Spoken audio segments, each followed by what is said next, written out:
Okay, I think I got this all to finally work. I am so sorry. I don't know what it was, but for some reason all the maps I had preloaded were crashing, and I don't know if it was Steam or something, but I uninstalled DA, reinstalled it, and that fixed the issue. I'm sorry for the delay here. How's everyone doing? Can you hear me? Is the real question. Use Testing, testing, 1, 2, 3.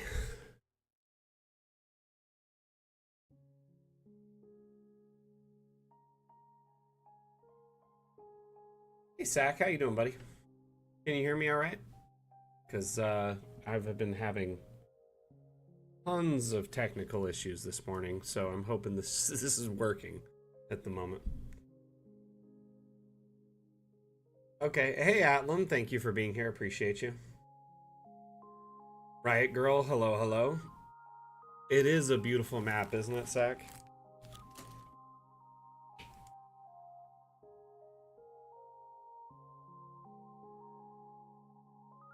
My vacation was great, thank you for asking. I'm just noticing my green screen's a little off, though. Oh, I know why. There's another chair in my office. Block them with lights, and the green screen was weird.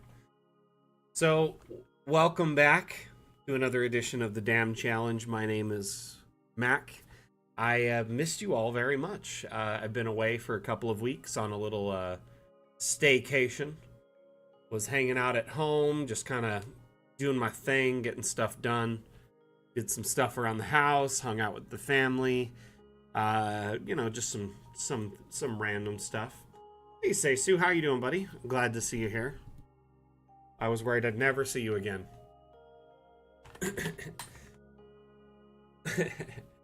Hey, Lila, how are you? Is this the same Lila from our Discord, I'm assuming? Just a long week? How is school treating you, Seisu? Geronimo, can I just say this is a brilliant map and congratulations on winning the damn challenge.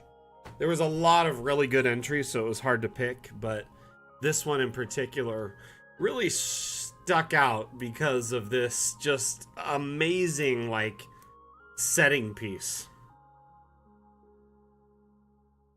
Like, this infinity little thing here in this amazing, like, tomb setting really... It's really stunning if you take a close look at this map. Honestly, like, there was a lot of good maps. I sometimes wish I could pick, like, 2 or 3 winners, like, runner-ups. You know what I mean? I may talk to the devs and see if we could do something about that. Watching it's... Are you... You better not be driving, Gamrit. As long as you're a passenger, that's fine.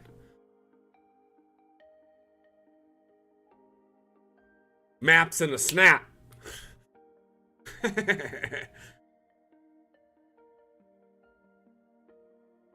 It probably took some serious work to shape this, though, I'd imagine.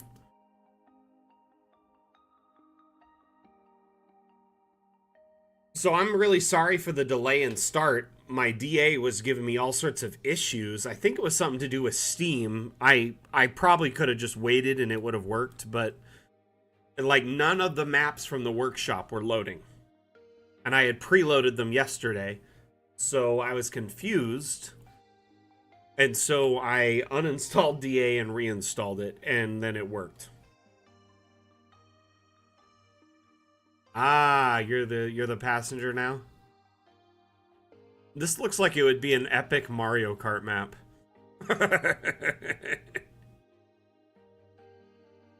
So, Geronimo, let's hear it from the horse's mouth. What was your inspiration? I know obviously shopping day was the theme, but like what took you this direction, my friend? I'd love to hear it from you directly.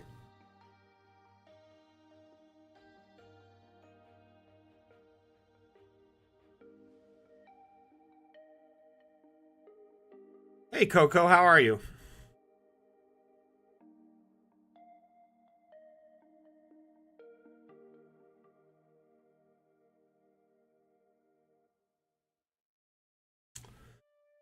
It's better to go the speed limit and just keep it safe for everyone, in my opinion. Like, I know it's fun to drive a little bit faster sometimes, but like, if the end goal is getting somewhere safely, might as well just go the rate that everyone wants. And, if the tickets are coming out crazy, it's probably for a good reason, I'd imagine. I'm not like, I don't know, I just like safe driving, I guess. I am good, Coco. How have you been? So, would you say the bones are their money? But maybe so are the worms? How are you? Like, what you been up to, Coco? How's everyone been? Let's talk about you all. Like, let's hear about your campaigns, let's hear about your map making, and your lives. I'd love to hear about it if you're willing to share anything from the last few days since we've last hung out. I mean, I did an office hour stream the other day on our Discord, but many of you may have missed that. I would love to catch up with you because I missed you all. It's been a couple of weeks since the last stream. Also, Electricity Demon, thank you for the follow and welcome to the Damn Fam. How you doing today? Would anyone mind terribly if I dug into this Kit Kat on stream?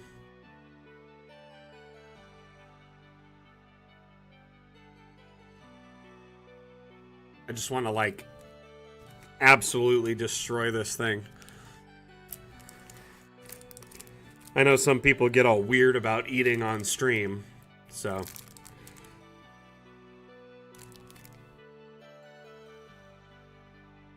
Well, there are 2 Kit Kats.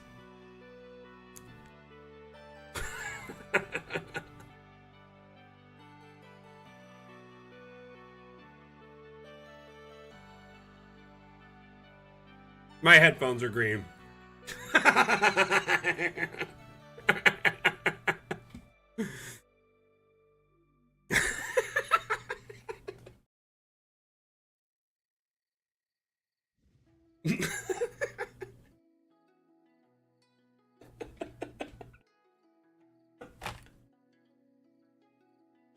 I knew when I did that I chose violence.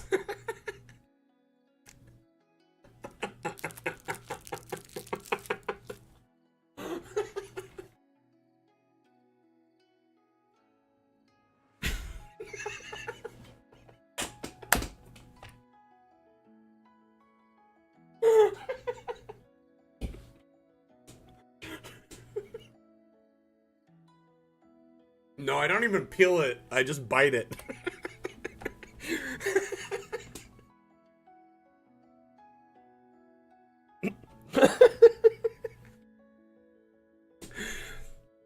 Honestly, I have to tell you right now, that was so strategically planned. I told my wife before the stream that...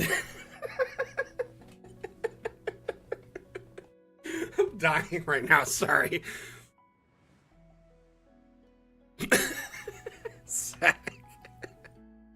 It's that soggy side that makes it so delicious. So I told my wife beforehand, I said, I'm gonna eat this Kit Kat, like, very chaotic neutral.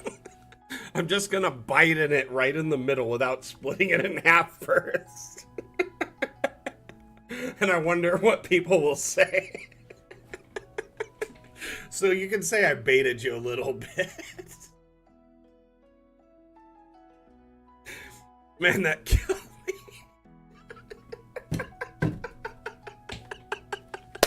Keep them coming, people.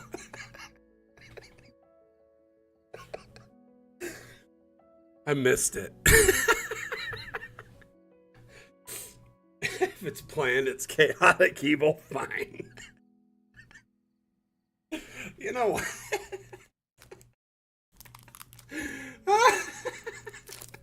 Oh my god.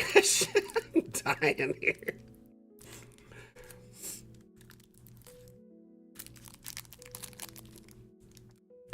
I actually eat it with a fork.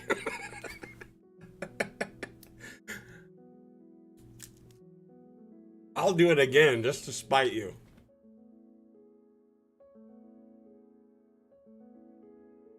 Ah.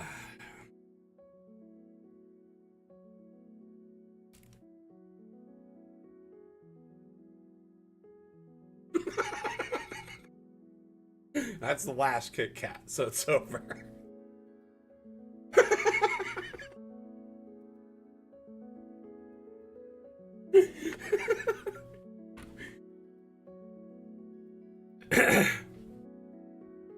That is killing me right now. I am dying. Thank you so much. Absolutely loving the fucking. I'm sorry. Loving the roast.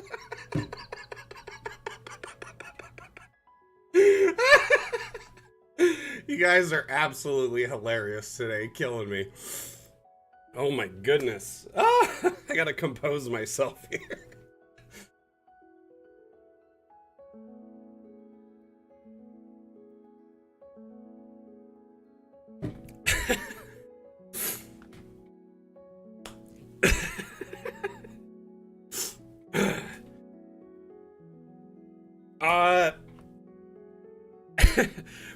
Don't want to get serious real quick, but Asmodeus Soulpire, are you the same Asmodeus Soulpire on Discord?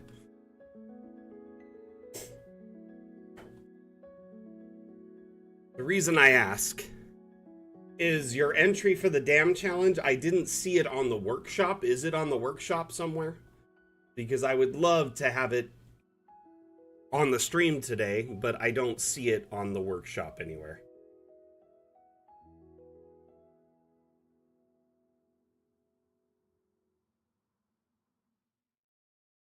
If it's not... Ah, okay, cool. I just wanted to clarify, but since you're here and I've spoken to you about it, this is what I'll do. I'm going to download it, and we'll take a look at it a little bit later in the stream, because it's now saved on my desktop. Sound good? I am so sorry for, like, the laughing fit, everyone. I was dying there. I have not streamed on multi-stream in, like, a few weeks. And I'll be honest with you, like, I just lost my composure there. That was absolutely hilarious. The little Kit Kat, Kit Kat skit, though, it was pretty funny.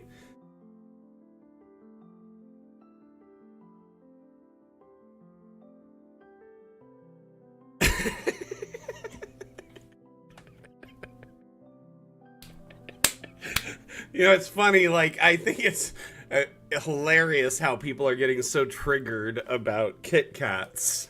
Like, ultimately, whether I split them in half first or just bite them, I'm still gonna bite them after I split them. That's splitting hairs, really. But, like, I could understand other versions of these. Like, they're pretty good.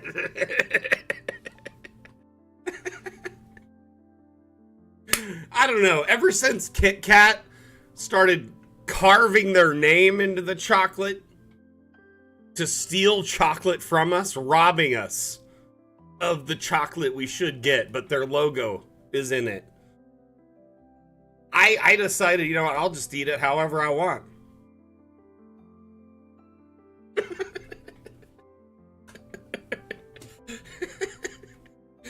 The other thing I do is string cheese. I don't know. String cheese is pretty popular in the US. I don't know outside the US if it's a popular snack. It's like a mozzarella cheese stick thing, and you can peel it into like strings. I just bite it. I just bite it.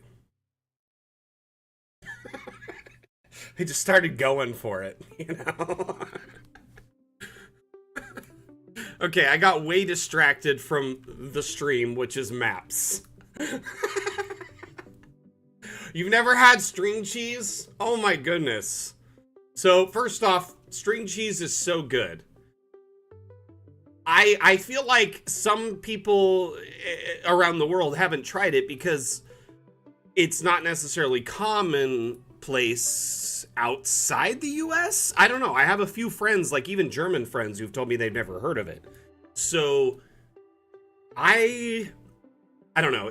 A mozzarella cheese stick Yeah, one of my German friends told me he'd never heard of it, and when he came to the US, he specifically sought one out and ate it. Do you want to see one? It's only a kid's food. It's an everyone food, first off. You know what? Yeah, I'll,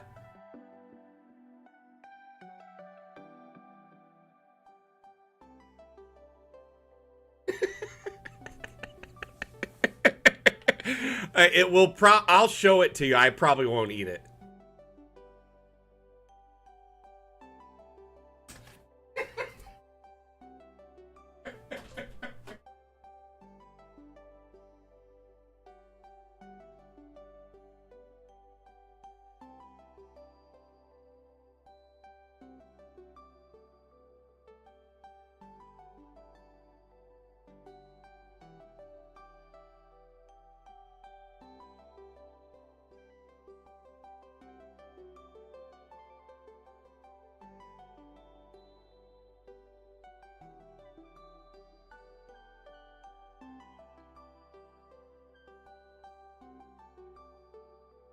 Scared me. How we were downstairs.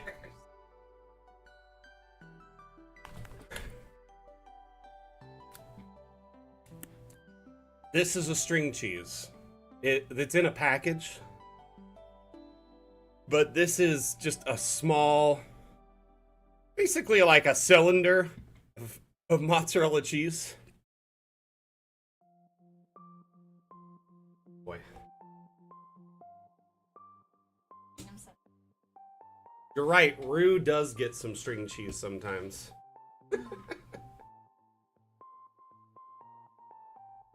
Why? This Rue does. Just happened to be in the hallway when I was coming up. Who's a good boy? Say hi to everyone.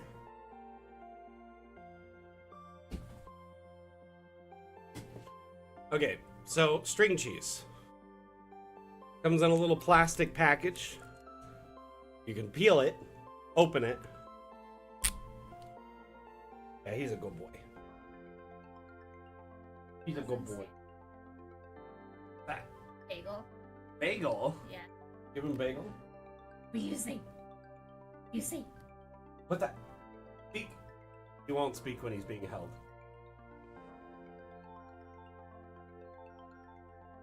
But the thing is anytime a cheese gets opened, he has to get paid.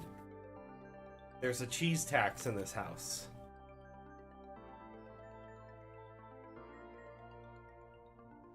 For puppies.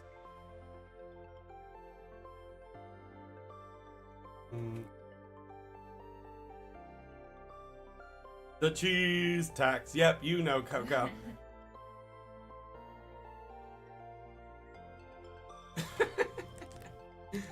That song is hilarious. Absolutely love it. Go with mom. You smell so good. You had a good bath. Be a good boy, okay? No messes. Okay. I'm just gonna do this for the stream. I'm gonna show you the proper way to eat string cheese, okay? So, this peels open, right? And essentially this is like a little cylinder of cheese.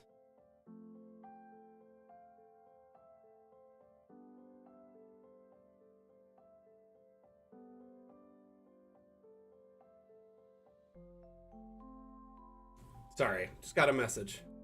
A stick, yeah. So the proper way is to take it and you peel it like a string, okay? And it starts peeling off as a little string, right? That's why they call it string cheese. Now, if you get it just right, it'll peel down the whole stick as like a thin string. Now, a few years ago, I got sick of playing with my food like a toddler. So I just started eating it.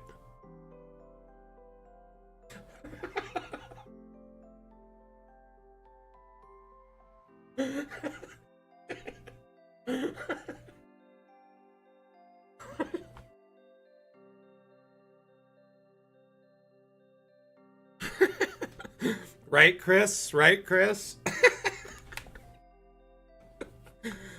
This morning I woke up and I chose violence, I guess. The various streams are going wild right now. Just dying. This is killing me. I love it. So we'll do another string cheese bite here. No, I actually pour the cereal milk first.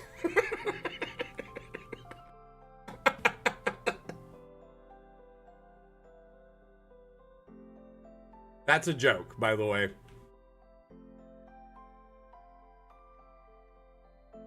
Wardian, how you doing, buddy?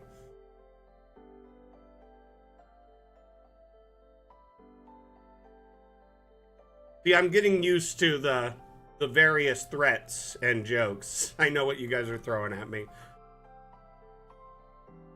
So, Geek, we're actually showing off maps from our bi-weekly map making contest called the Dam Challenge, where users in our community submit maps to a certain theme, an aesthetic. The current theme was shopping day, and this map here, the Immortal Market, is actually impressively cool. We're going to take a deeper dive into it in a minute. We've just been having fun on stream because I haven't been live for a couple of weeks, saying hi to everyone, you know, joking around, hanging out. It's been a couple of weeks since I was out of town on a little staycation. But thank you for asking. Wardian, I'm wonderful. Thank you.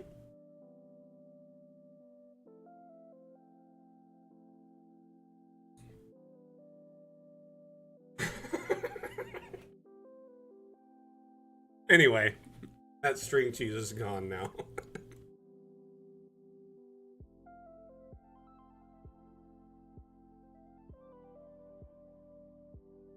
Oh, Baby Bell is totally in the US.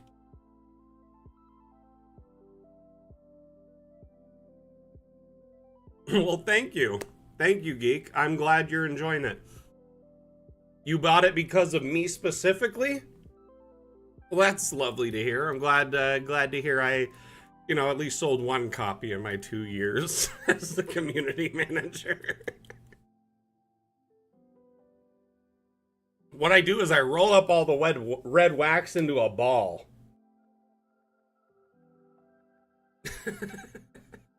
Just, should I get some Baby Bell cheese and bite through the wax on stream? You guys would love it. Well, I appreciate that, Geek. I'm glad you enjoyed the stream and got a copy. How you been enjoying it so far? By the way, this is Geek over on TikTok that I'm talking to. We are live on quite a few platforms at the moment. You know what? I don't know why, but I'm not seeing chat from YouTube or anywhere else. I'm going to refresh the chat. Can someone type a message on YouTube really quick to see if it comes through?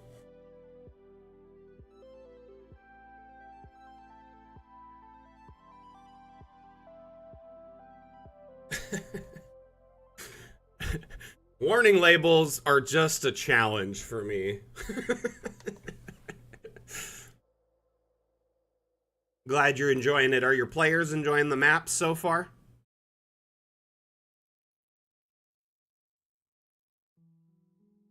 Let's take a look at this Immortal Market.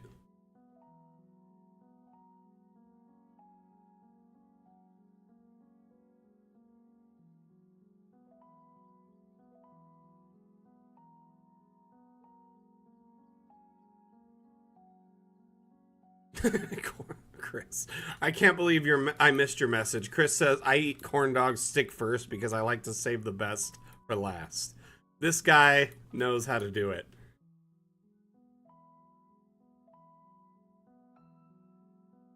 Cats. You know what, Soulpire? I wouldn't doubt it for like a second that cats would think the wax from Baby Bell Cheese is a toy. How many cats do you have, by the way? Let's hear about them. I've got one cat myself. He is quite the handful. His name is Montrazar, or Monty for short. We mostly just call him Meme. And he is a gray, like a massive gray Maine Coon. Oh, Geek, that's awesome. I'm glad to hear it. Glad to hear it. So what kind of campaign are you running? And are you in the D&D setting, Geek?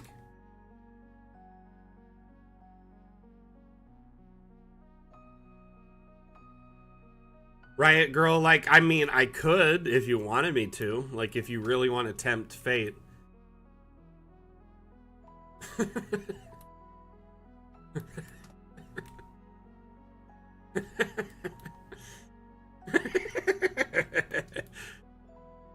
Honestly, I don't even think I have bananas. We'd have to plan for this.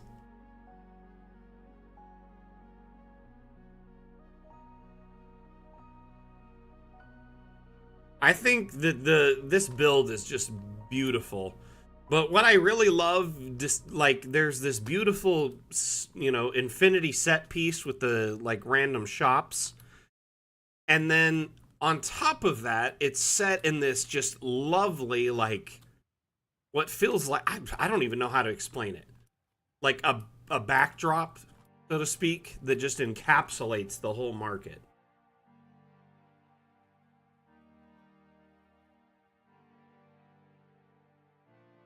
So Maeve, Artemis, and Hecate, they are all just tabbies. Hecate, who we call Heckin' Problem most of the time, has a big tortoise shell pattern. We will grub up you a banana. I will steal this idea. I mean, this map is on the workshop, so technically anyone could just go download this map. Oh, nice. So Geek says, I'm running a game set in Matt Mercer's world of Tal'Dorei, and it was several months ago. So are you on a break right now, or did you wrap up? But yeah, this particular map from Geronimo, the Immortal Market, is available on the workshop. Anyone could get their hands on it if they want to. Highly recommend it. And congratulations again, Geronimo, on winning the damn challenge. Sorry I got just so distracted earlier on with my antics. Honestly, I was just kind of like enjoying hanging out with everyone. I think I got a little bit too much into it.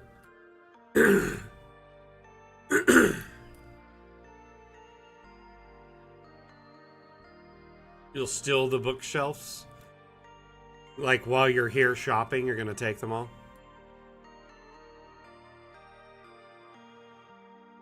Like, why not? How long did this map take you to make, Geronimo? This looks like a map that would be in, like, Unreal Tournament. Do we have any old Unreal players here who might know what I'm talking about? 10 hours-ish, give or take? Give or take 10 hours?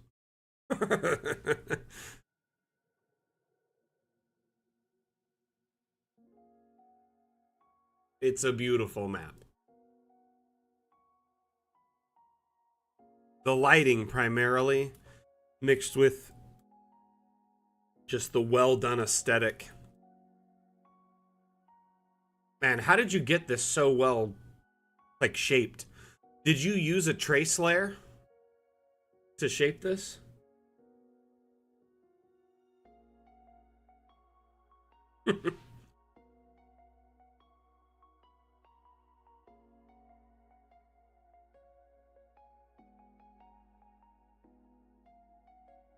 Oh, I see.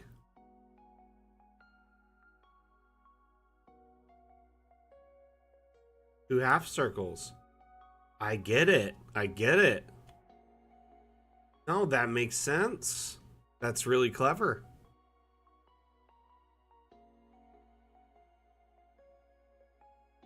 Excuse me.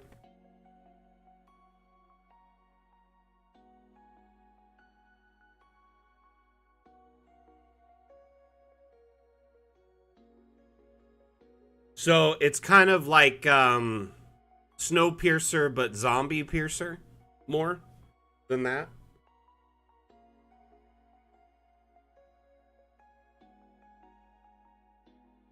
Trying to remember. There was like a Romero film a few years back, Land of the Dead, and they had like this huge, like massive, like tank slash RV that they would use to just thrash through the wastelands and get supplies. It was quite cool. Ordian, that sounds really cool. I'm glad DA is helping you out, my friend. That is fantastic.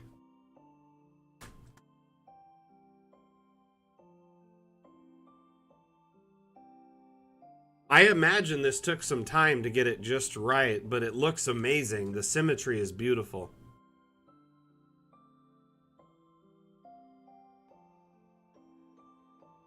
Honestly, I just like comparing stuff I hear about in like campaigns to pop culture because it helps me tie it in my brain to see like a reference. That's how my mind works. So sorry, I'm not trying to like, you know, to tie your campaign to anything or make it seem like that's what it is.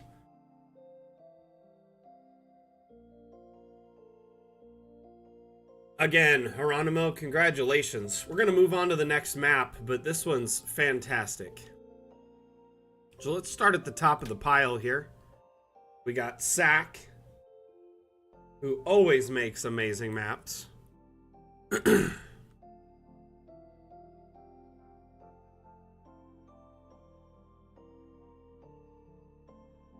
It sounds like a homebrew setting for sure. So now that we've got the dam challenge, you know, that we're showing the shopping day stuff, we really do need to come up with our next theme. So I would love as a group if we could kind of discuss and suggest ideas for our next dam challenge.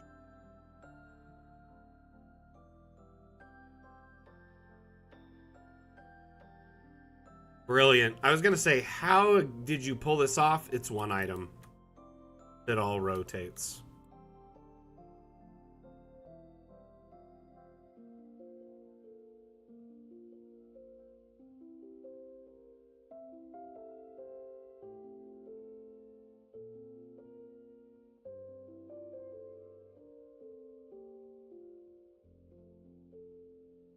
Arfer.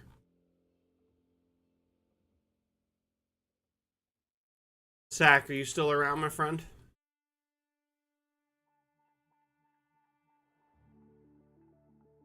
Awesome.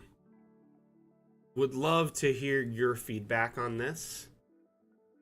Ah, look at that. Your White Palace Zoo. Got a little throwback in here. That's one thing you can always count on with Sack is his attention to detail is extravagant. The art is always custom and beautiful.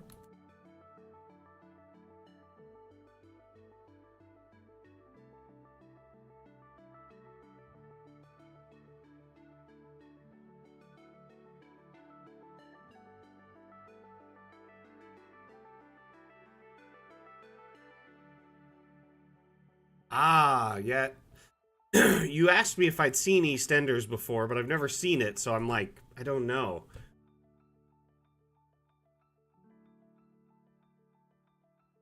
Cool, cool.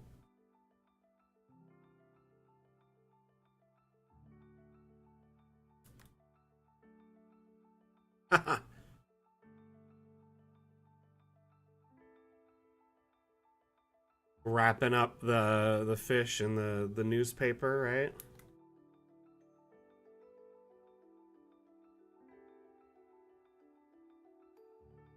Man, the first time I saw meat wrapped in newspaper, I was like, what? Oh, where is Seymour at? I'm gonna find him. I'm gonna find him. I'm guessing either like in a park or a butcher shop somewhere.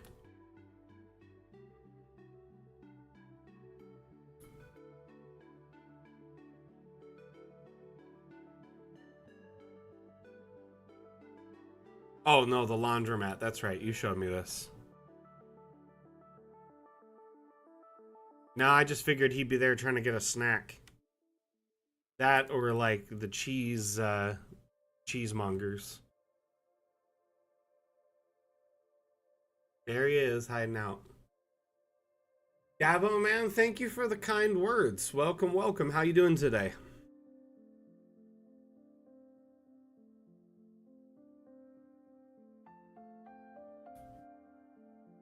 Good to see that the YouTube chat is functioning. I was worried it wasn't working earlier.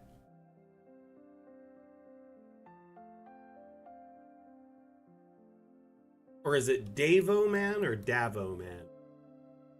Good to hear it. Good to hear it.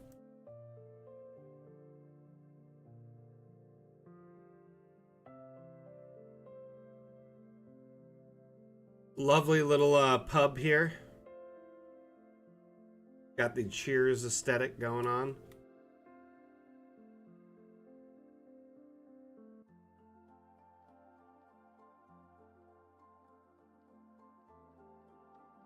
Dart, board. Oh. So you're not the only one provoking her wrath, Zach. Or I'm not the only one provoking her wrath. I guess you are too.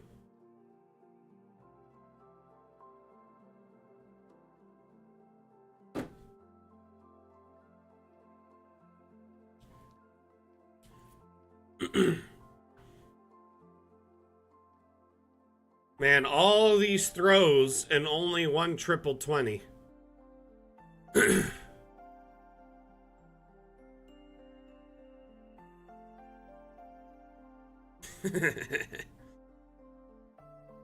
At least they hit Eliza. That should be a high score.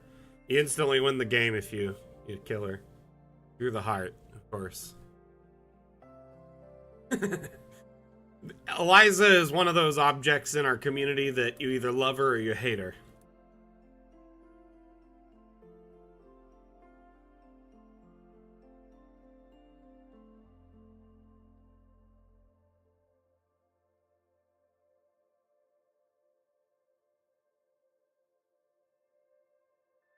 I'm one of those people who I don't care for the Eliza asset. I think she's creepy and I don't really put her in my maps willfully, and anytime I do, it's to put her in the Vice.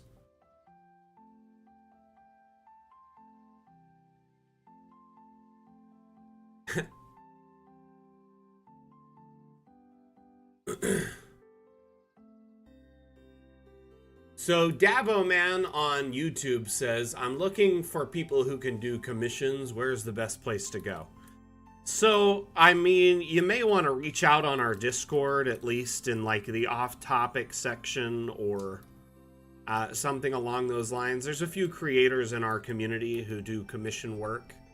I'm not really, at this time, I really shouldn't really point anyone out or, you know, show any favoritism. But I would recommend going to our Discord and checking it out. That link, can we get that dropped on YouTube for Davo Man, please say so?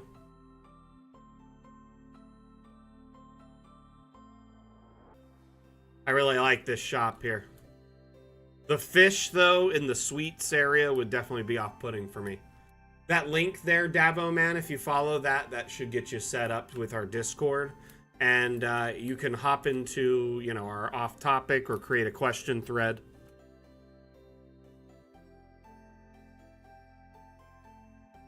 Fishy sweetbread. Ew. Ew. It does sound like something that'd be real.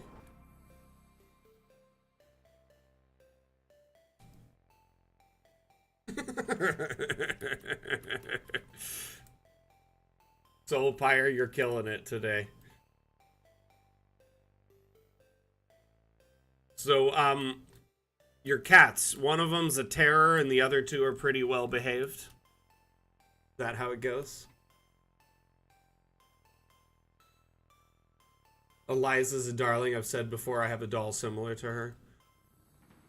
So, like, when I was growing up, my grandmother used to buy these like American dolls for my sister, which I guess they're pretty valuable and collectible. I didn't realize it at the time. I thought they were just creepy and weird. And my grandma would buy one for her like once a year and would set them, my sister would set them up, and then her room was just filled with shelves of these things. And my sister admitted to me later that she found them very creepy and it made it hard for her to sleep, like all throughout her adolescence and into her teens. All right, Patreon too. Congrats again for that, my man. Like, seriously, so much epic work has gone into that. Really proud of you. Really proud of you for putting in so much, like, hard work and time and building up your brand.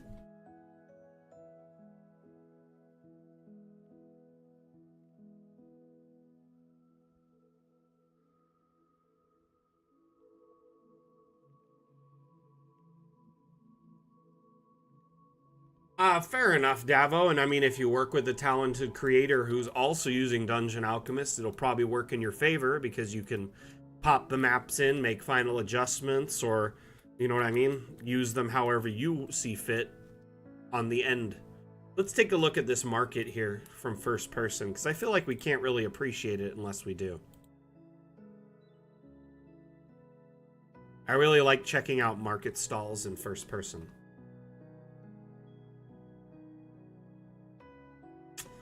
Seymour should be here, vibing. We got the pie stall, pie and pretzels and bread, so just a baker.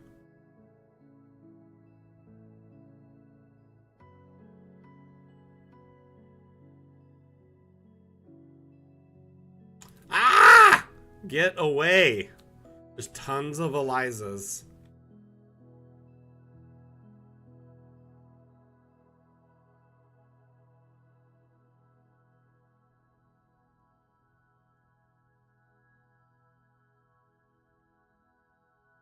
Oh, Davo, you're a Patreon subscriber to Sack? Yeah, Sack is actually watching on our Twitch right now. He's one of our, most beloved creators in our community. A lot of people enjoy his work and appreciate his talent and technique for sure.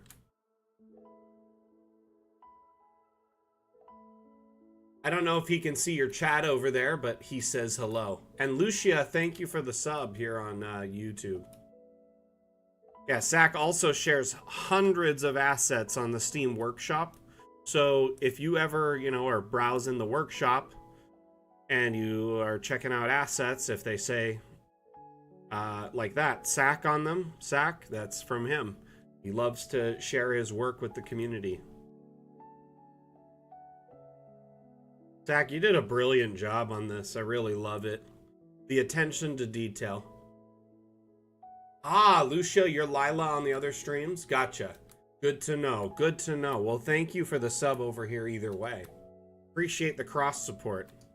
Hey, look at Hendrik right there. I didn't notice him before. Zach, I've always encouraged you.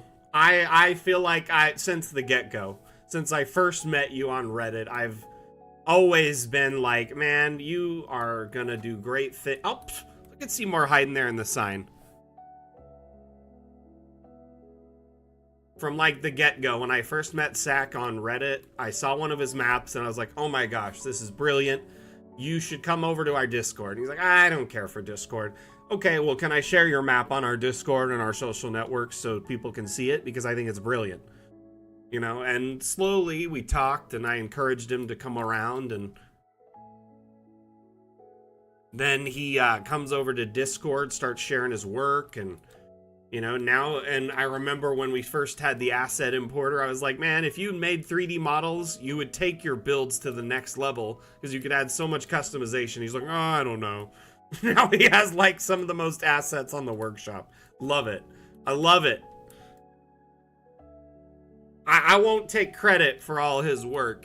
Oh, what? Danger Weasel made these? That's awesome. Or Night Vision, you mean? Night Vision, that's right. No, I just think it's amazing how far you've come, Sack, as a creator, as a map maker.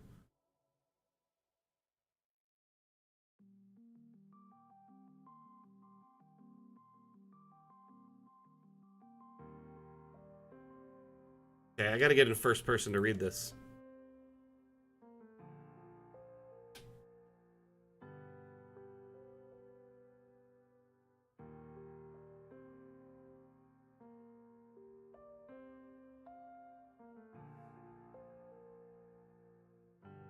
Yeah, that does look like your patrons. Is this your patrons here, Zach? It is. Awesome. Well, that's a really good way to recognize them. That's really cool. Steve D. There you are. That's you, Davo, man. There you are. So that's one of your patrons over on YouTube chatting. That is really cool. That's smart. That's a great way to honor them.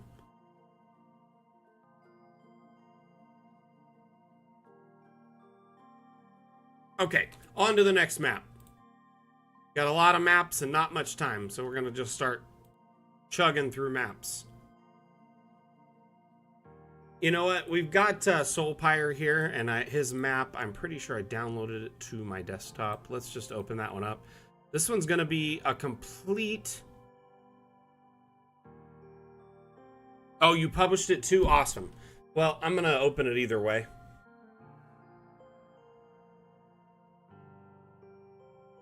Sometimes the workshop takes a little bit for them to show up. So I usually, like, I just downloaded it either way. Hopefully we can load it. Gotta download a couple of assets, but we're good. I love that it prompts us to download any assets that we're missing automatically. This is really great because you don't really have to keep all the assets on hand, you know, or it just essentially keep a massive library of subscribed assets. You can unsub from them, resub to them as you need. Just open up the map and it prompts the download. Now, obviously, if you have like a limited data plan, I would probably refrain from doing that.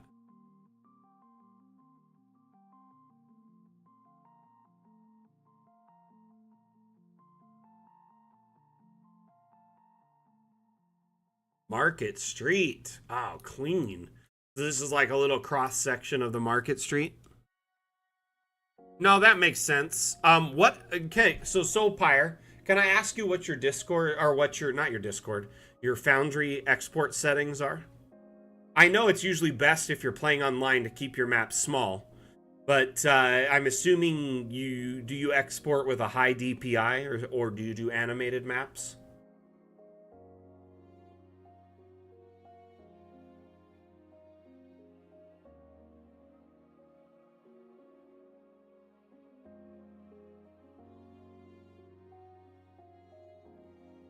So when you're exporting, just this is for everyone to know.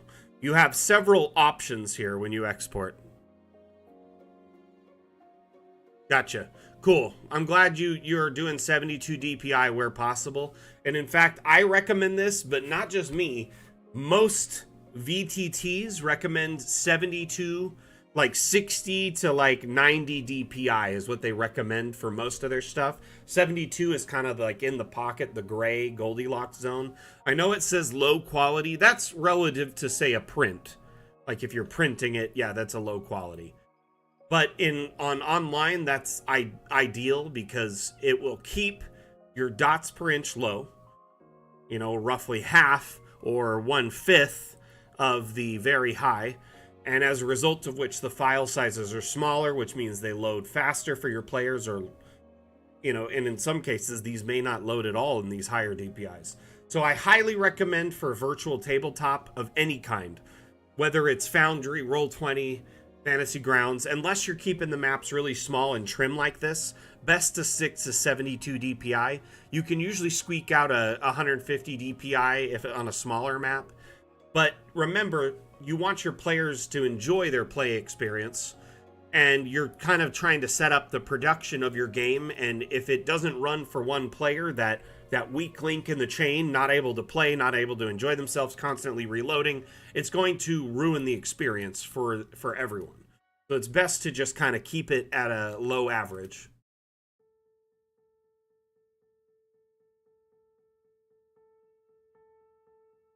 I find a lot of maps I print out from producers are dark on printing, which can be Frustrating? What do you mean, Davo? I would love to hear more about that.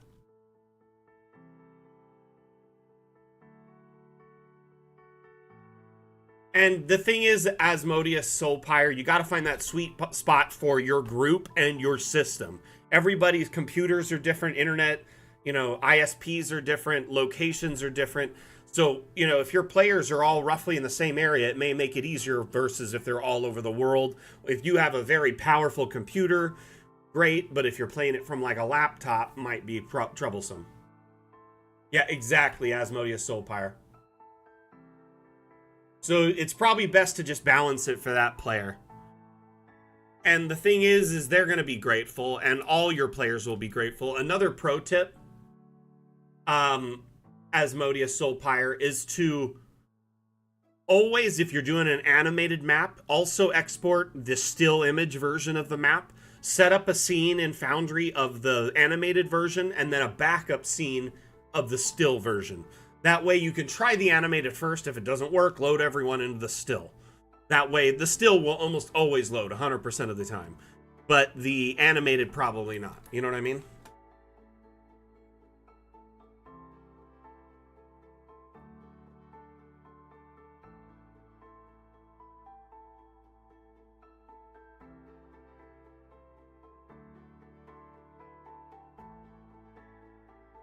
All right. So maps you're finding on the workshop aren't as bright? Or what do you mean by producers? That's what I'm trying to understand there.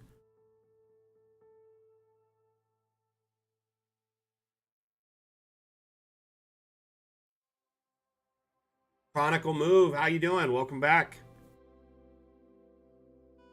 I love that this is just a simple, efficient shop, but has like tons of little shops.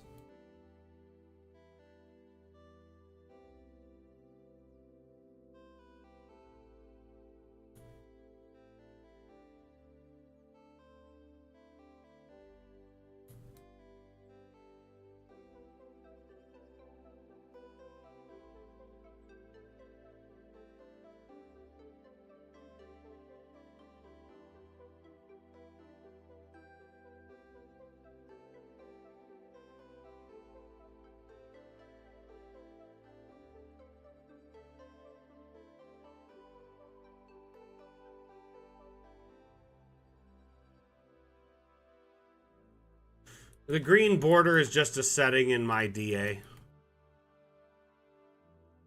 So my grid, I like green. And if you don't have the grid completely transparent, it'll be on the edge of the maps there.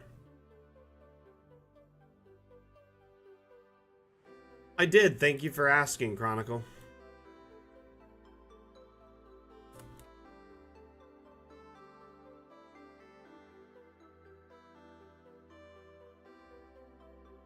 So Davo, man, when you download a map from the workshop, I mean, remember, disclaimer, it's someone who made the map specifically for their campaign, right?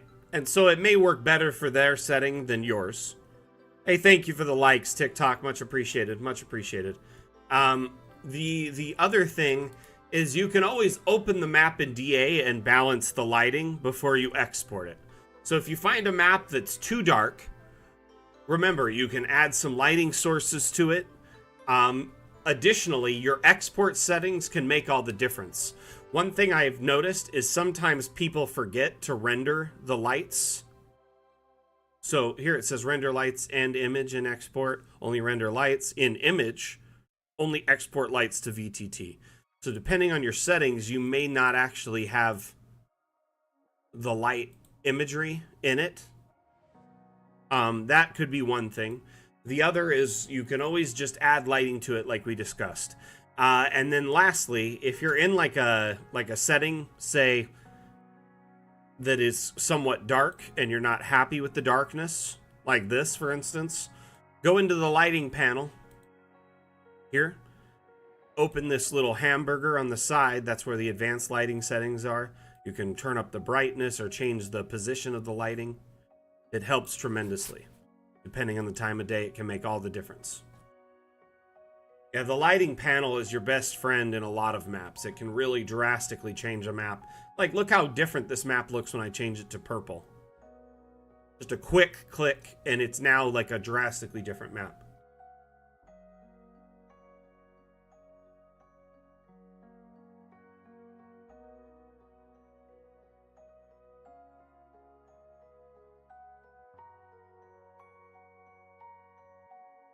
A lot of creators I know will export a map at several times a day. So it'll be like night, day, maybe some snow weather. So if they repeatedly come back to this setting, they have it in different instances to kind of shake it up. Soulpire, thank you for sharing this map. It was really pretty. I really like it.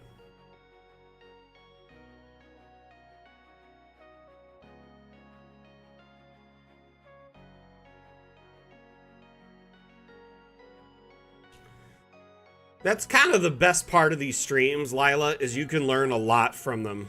Especially during the Mapmaker Monday streams and the Dam streams, because I build stuff live during Mapmaker Monday, and I showcase concepts and provide support during the Dam stream.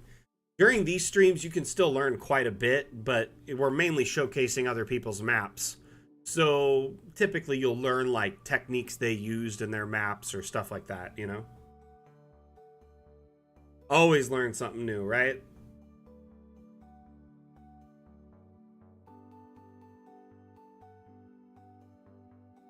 Why is this map taking so long to load? But this is what I was having issues with earlier.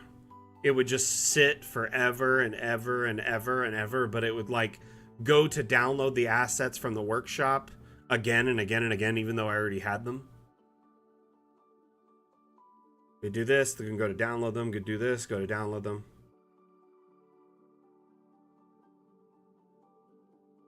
Ah, that's a good way to do it. I mean, the old streams are available for like months. If you watch them on YouTube, they're available forever. Essentially, it's a great way to learn because there's like chat and also the streams. We cover a lot of unique concepts. I'm sure you've checked them out. No worries, Lila. No worries at all. So this is yours then, huh? I really like this map a lot. There is quite a bit going on in it. I'm assuming this is kind of the entry point.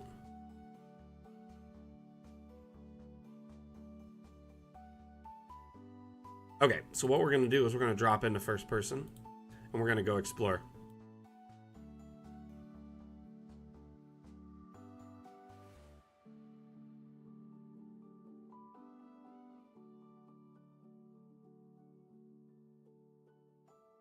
Does look like a floating bit of greenery, but you know what? We don't judge.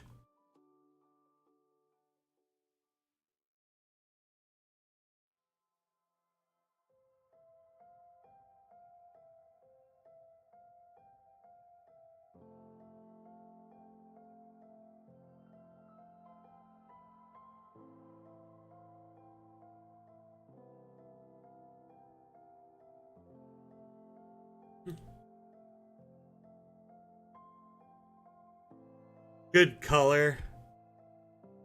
Like the contrast of the plants, the market, sorry. What is it called? The fountain there in the center. Just a good contrast of color and design.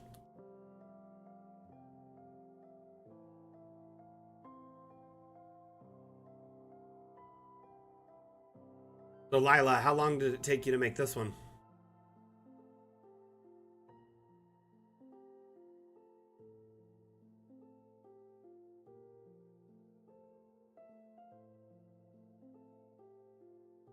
I see that. You definitely have an affinity for them, or where to place them and whatnot. Ooh, fancy. Like it. Ah. Oh, excuse me.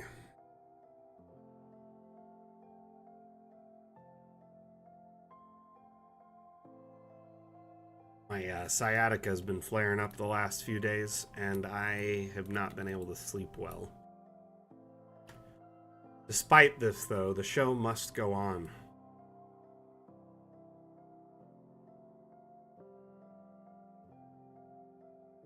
Yeah, it's a really pretty map. Lots of little intricate details. I'm glad you use these windows, by the way, because they're not utilized enough.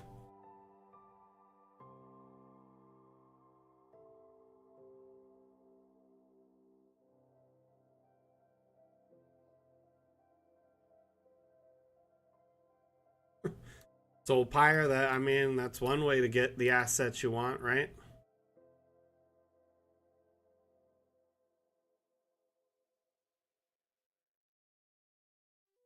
What's over here? Let me in!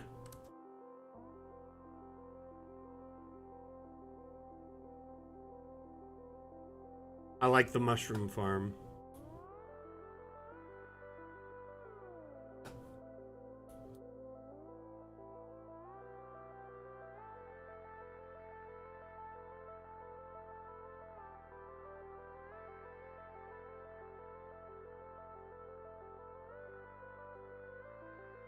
Alchemy Garden, love it.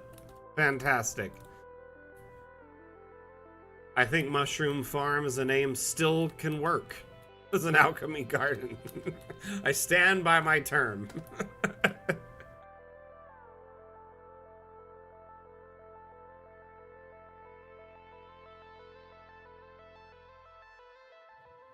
I think this is beautiful. You did a fantastic job designing this. Seriously, great work.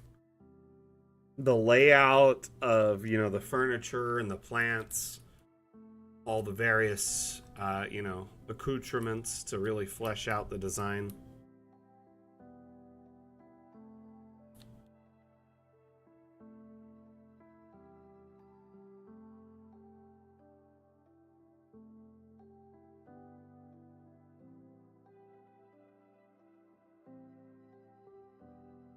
Oh my goodness. This has to be the magic shop. Hello, welcome to Max Curiosities. We sell everything you need and some things you don't.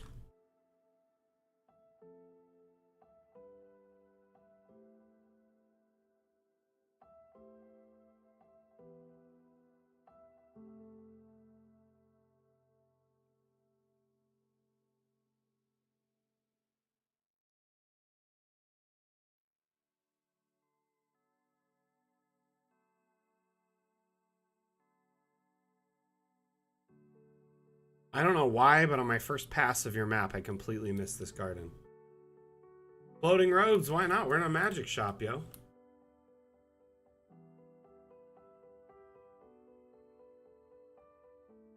If there was a place for floating robes, that would be it.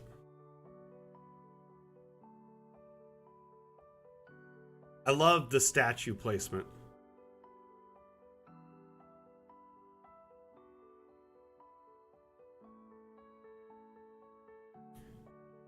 Like, if there was any robe to have, a floating one would be awesome. Wouldn't it make it very, like, comfortable and opulent? And plus, it probably help you fly, like Doctor Strange.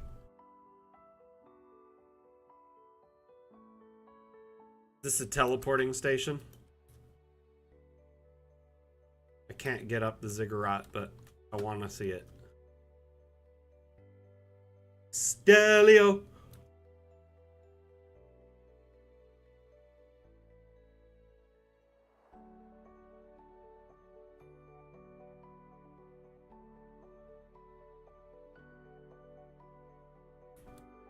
This little book corner is everything I need in my life.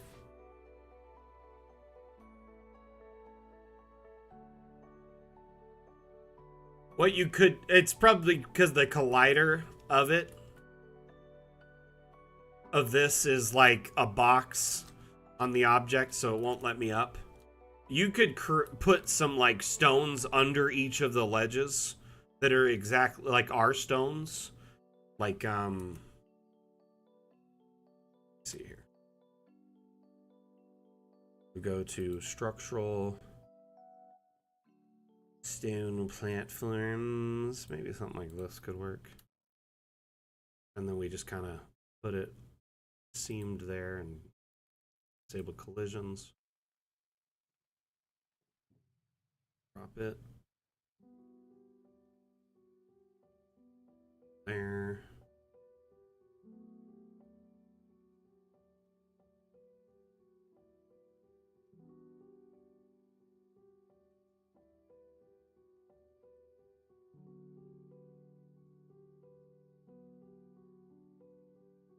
What I'm doing is turning the stonework kind of into stairs. You could do that on the stairs too. Just hide a stair in it. Anything with a top collider. This is just a quick example, but should work. Yes. So now I've made like invisible stairs to climb up. See you, Seisu. Have a good one.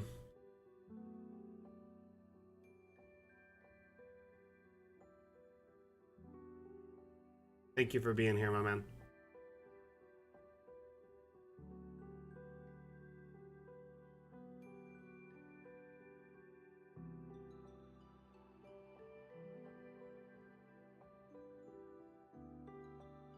The Hookah Lounge. Definitely not a den.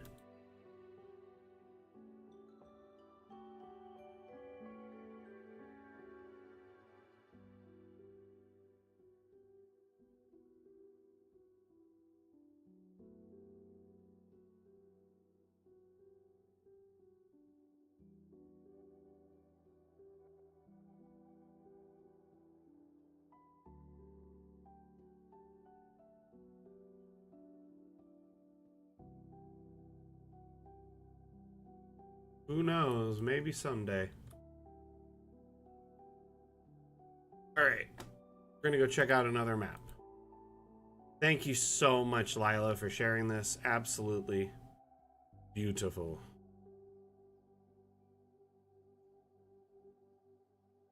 This one was a really interesting build.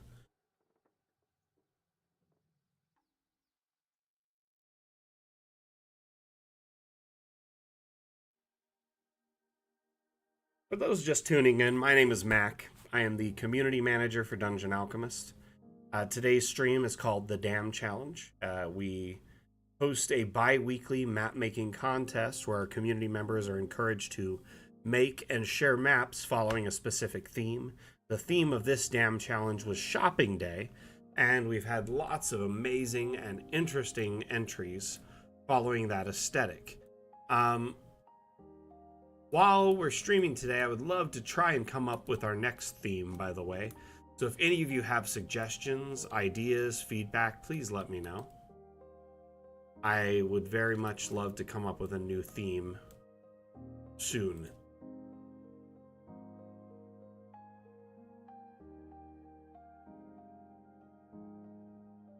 I eat Kit Kats like a monster. You know, just because it made you so mad, that's why I did.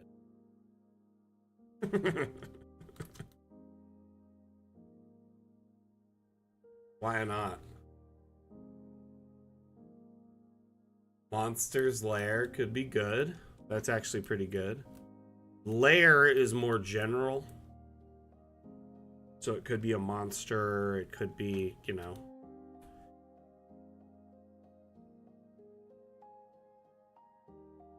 Wilbur.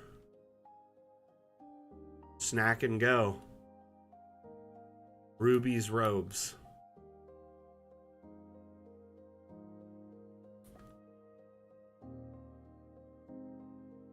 But there's actually quite a few people in our community who play directly in DA already.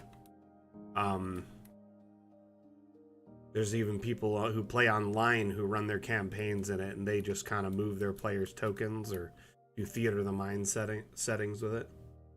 Ancient Temple, interesting, Lambent.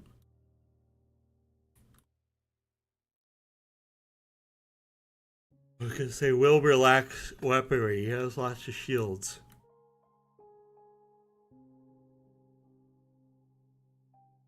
ready for lease.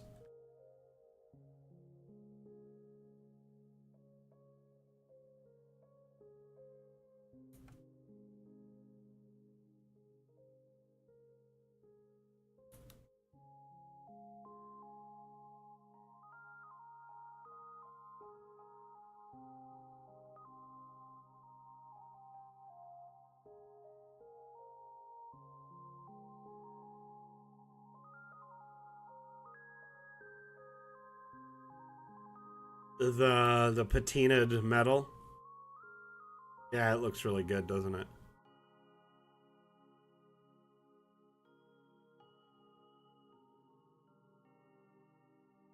Oh, stuck down here forever.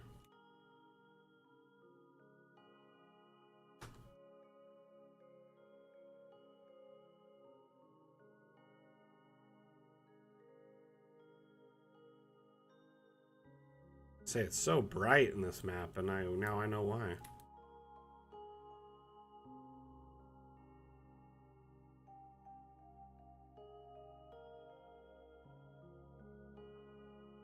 Yeah. Whoa.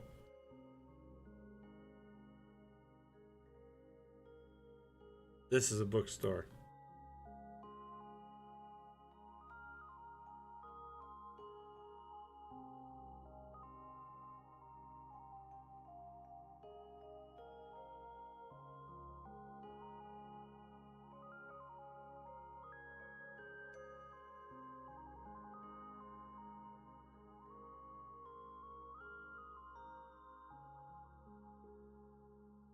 Hey, I know this.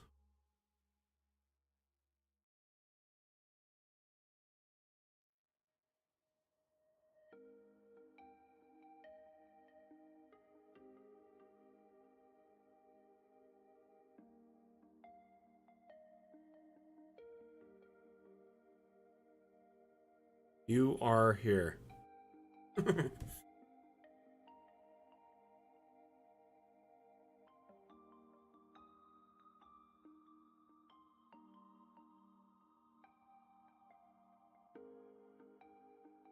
Sean over on YouTube says, I was browsing the workshop for a lumberyard mill map the other day and noticed how few of those the workshop has, so maybe a theme like work camp or something.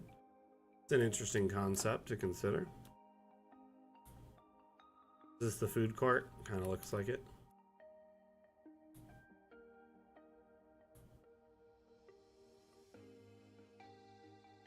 Map is really well done. It was made by is it Lysandra? Or no, Lilandra Blue. Fantastic work on this Lilandra Blue. I feel like they were watching earlier, but I don't know if they're actually here at the moment.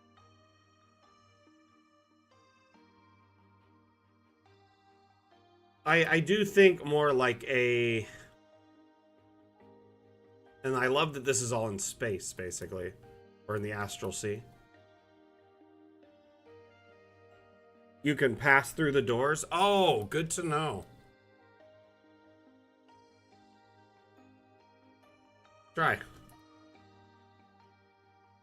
Huh, you totally can. Good to know.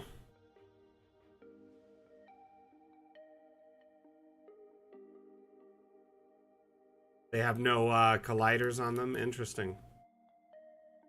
Wow. That's really cool.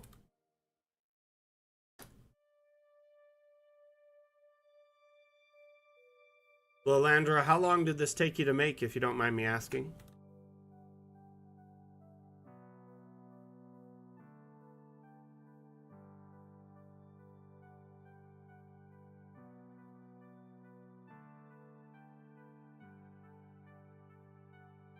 Longer than you're willing to admit. Fair enough.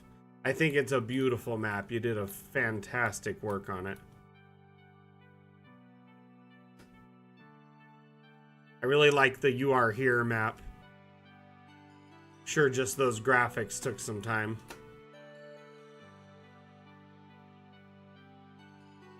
Let's check out the bathroom stalls. What?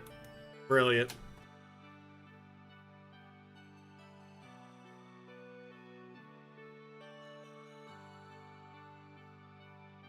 So, Lair is a heavy hitter pick.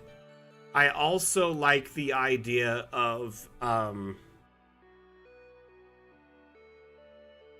lumber mill's too specific, and work camp seems borderline controversial. I'm thinking like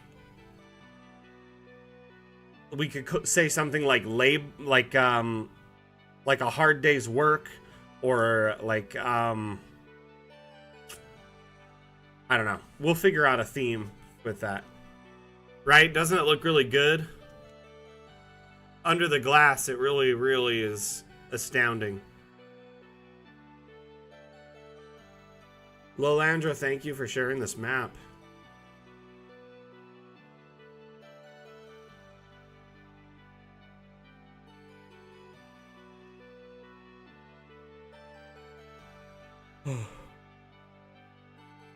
Seriously, fantastic work on it.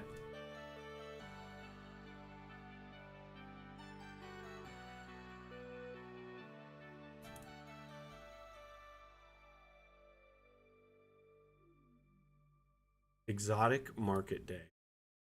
Thing. Got like a teleporter portal here. And then all the various markets. Guess we could just drop a token and go take a walk.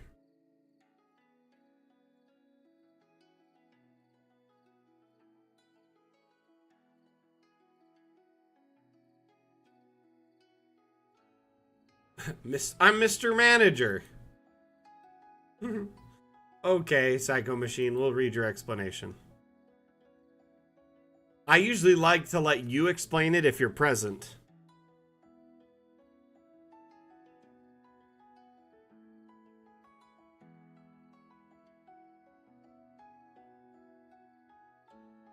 Lila, I agree. I often will like lean towards themes that bolster the workshop's, you know, like general crosshatch of like generic maps that fulfill almost everyone's needs. That's usually part of the reason why we pick a generic theme that isn't so focused on one thing. So I like the idea of a lumber mill, but I kind of want to open it to more like not just a mill, because then we get like 20 mills. Does that make sense? So if we came up with something, it would have to be something like around, like themed around like hard work or labor. I think hard work could be a good theme, you know? Haunted will probably wait towards Halloween. Hard work is a good one because it encapsulates a broad spectrum of ideas. You can make a mine, you could make a shop, but the thing is, we did just do shopping day, so it kind of leans towards that again. So I did like the idea of lair, but we've done lair in the past. So it's a revisited theme, but it's always good to revisit themes every once in a while because many of you weren't part of our community, say even 6 months ago or a year ago. So you didn't participate in that particularly. How you doing, Primal Edge Designs? Welcome back. I mean, you're right, Psycho Machine. Our real product is our community. That's why I work so hard to foster a culture of like community involvement and trying to share our maps, our assets, and embolden our community as a whole, you know? Things like the Dam Challenge and the various giveaways and other community initiatives we do, the streams, etc. They're all really designed to just help our community have a place to be, get to know each other, learn, and grow as a whole. Exactly, Lila. Right before Halloween is a good idea. It does have a bit of a Mario aesthetic. We've done Harvest before as well, but Harvest is a little bit tighter focus. I think I'm torn between lair and hard work. So I will let the community decide over the next 5 minutes if you all want to come to a consensus. Or why don't y'all just one vote each, let me know in chat what you're interested in on any platform. If you want hard work as our next damn challenge theme, or lair is our next damn challenge theme, let me know. And then whatever it is in the next 5 minutes will be board game. Interesting.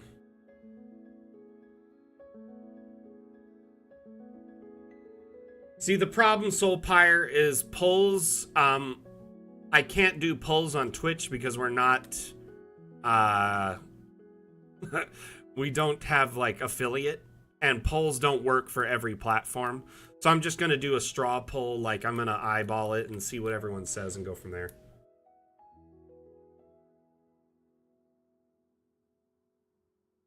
So hard work. We already did Evil Lair, another for work.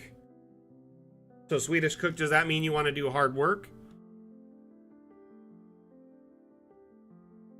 I really love the connections here. I wish this bridge was functional so I could run around the map, but we'll take a quick look. I feel like hard work encapsulates a lot because you could make almost anything out of it, you know?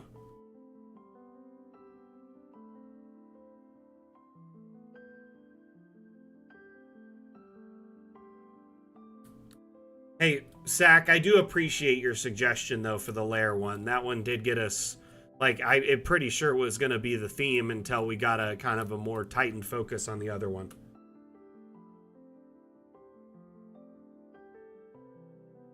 And, you know, you guys and gals know I love to pick a theme that really invites as, like, open creativity as possible. Meaning you don't have to be, like, forced to make a map that doesn't help you or your campaign. Like, the point is offering a theme that you can pick a map that would be able to be used in your campaign or for one of your commissions or anything like that, you know?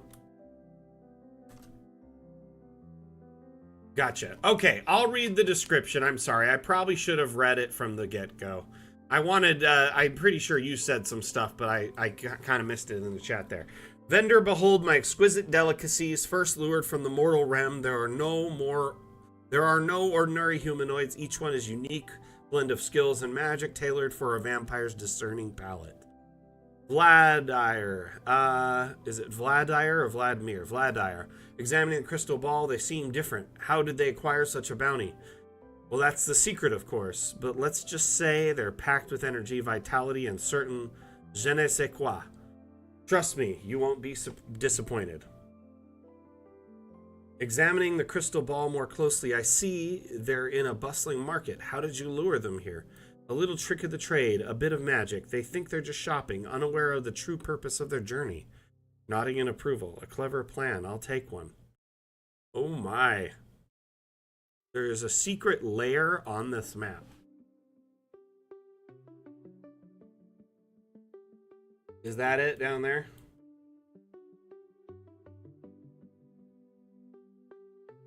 No? I don't know. Maybe.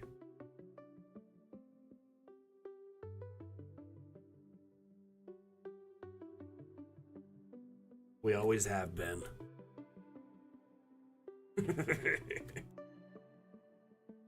It's on the layout area.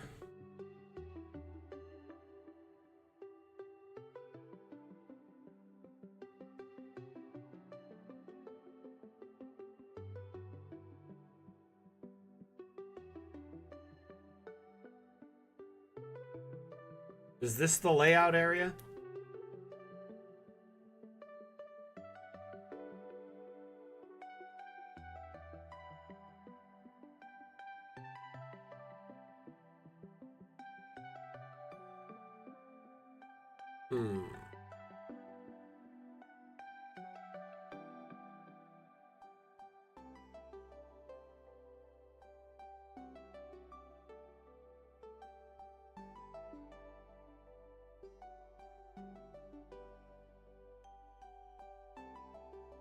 I don't know what I'm looking for.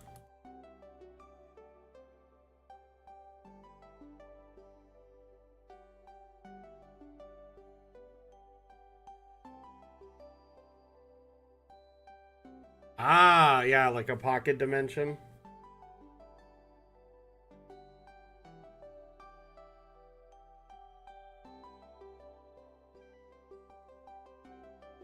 Oh, I see.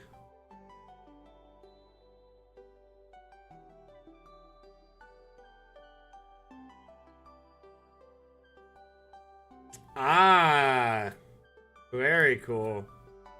I didn't even see this before. That's neat. So they're like in a crystal ball.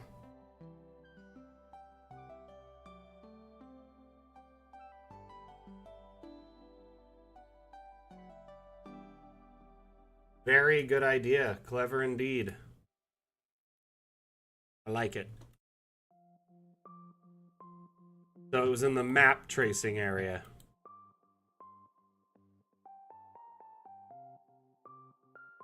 Next one's by Cartographer, who always submits a clever map.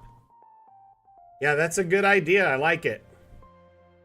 You know what it kind of reminds me of? I don't know if y'all have seen this. Busy making stew, but wanted to say hi. Well, you came just in time. We're looking at your map right now, Cartographer. So it reminds me of Men in Black. So, like, the theme of... I'm sorry for spoilers. The movie's like 20, 30 years old at this point, so if you haven't seen it, I'm sorry. But, basically, kind of the concept behind Men in Black is they're looking for a galaxy that's like the source of all this immense energy and power that would like tilt the balance in the universe or whatever. And the humans keep thinking it's like this massive galaxy or a map to a galaxy, when in reality it's a galaxy inside of a marble that's on the cat's like collar. And at the end of the movie, after they've come to the resolve of everything, it zooms all the way out through our like solar system and our galaxy, and it shows two massive aliens playing marbles with our galaxy or with our solar system and another solar system. And it's like, oh man.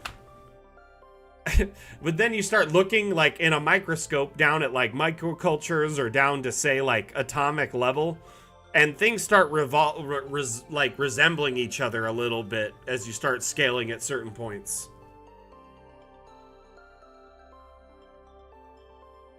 Okay, so moving on to this map here from Cartographer, who is watching us on TikTok, I believe, right now. Oh, you love the movie? Yeah, it's a good one. I remember seeing it when I was a little lad, a young lad. So we've got a lovely forest shop.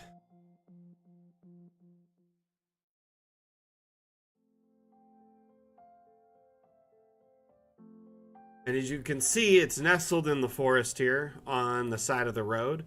So maybe it'd be a good encounter for your players if they're traveling. One thing I really love that Cartographer took the time to really etch out the road here. So it's got like, you know, it looks like it's been maintained and cut into a little bit. Got a lovely little decking area then going up into the main floor. Lots of oddities in the shop to check out and adore. And of course we have the beloved alchemist hard at work, maintaining his shop and awing his potential customers. Yeah, the magic carpet we've had for some time as a stock asset. You can find it here. Ooh, I guess I have caps on. But and then if you disable collisions, quite fun.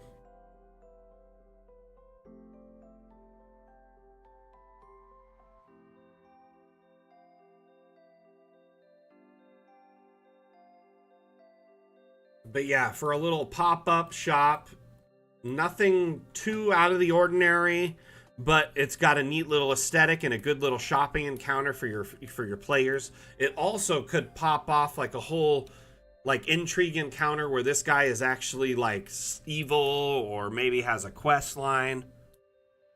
Oh, the Owlkin are great, right? They really are a fantastic token aesthetic. The Bite the Bullet Studios did an amazing job with this.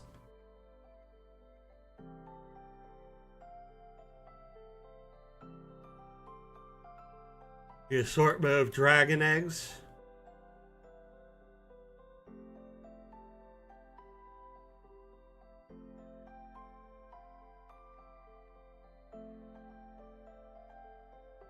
all the different candle colors. Really love seeing that.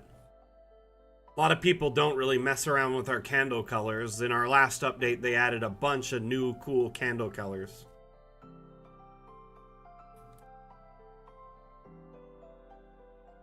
You can see here there's like a bunch of different options for the candles.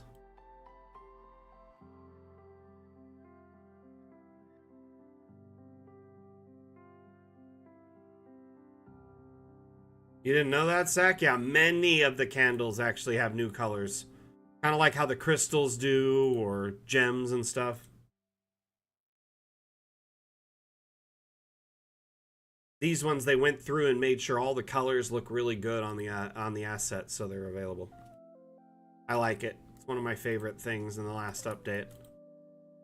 This is beautiful. I think he did a great job designing this.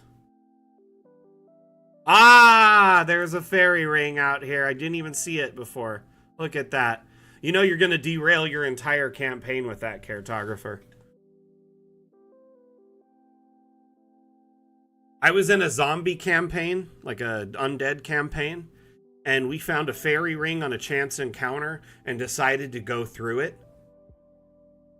And we never saw a zombie again the rest of the campaign.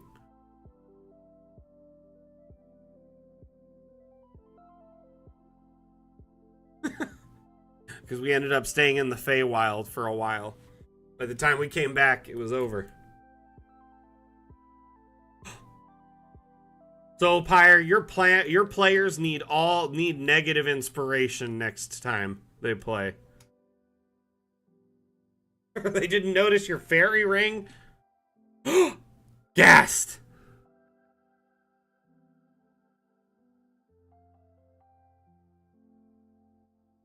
Honestly, cartographer just said, hey, I need something in the Fey, won't take long, the shopkeeper. Those are famous last words. Unless, of course, he is Fey. I guess as an Owlkin, he probably is Fey, huh?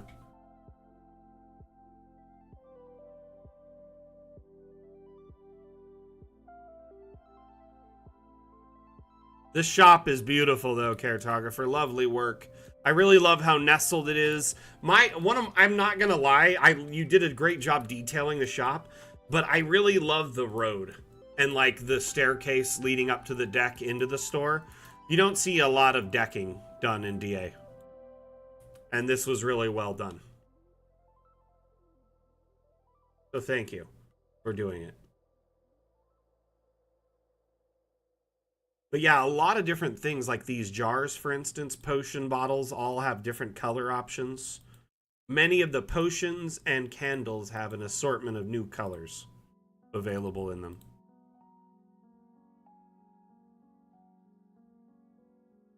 Okay, next map.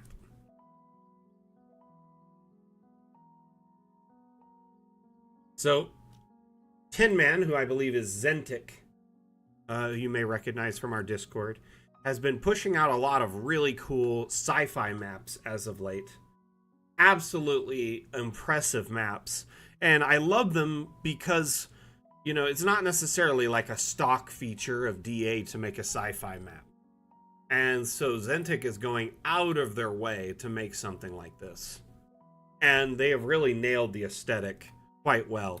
These maps could work so well for pretty much any sci-fi setting. I could see this working for Starfinder quite well.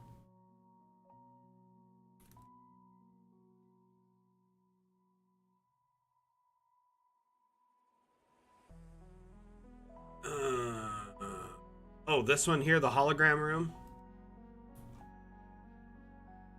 Like buying a ship. Yep. Shipyards. This is straight up like how like Star Citizen does it to a degree, so.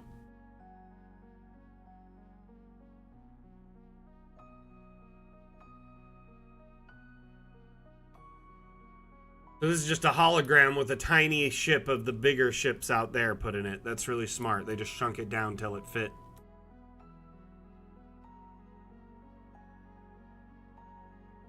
Uh-oh.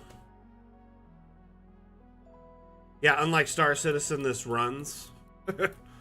Star Citizen will be an alpha long after Dungeon Alchemist leaves early access.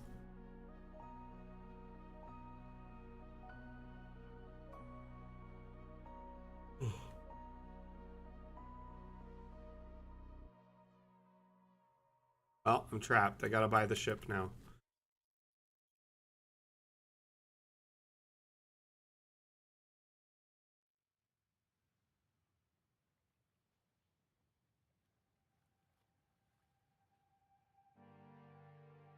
Here, go have the cyberpunk ride of your dreams. With Sky Riders.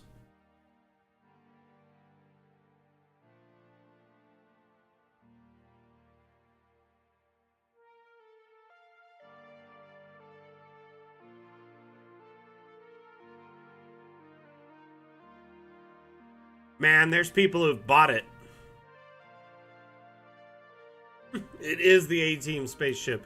Or it looks like the Winnebago kind of from Baseballs a little bit.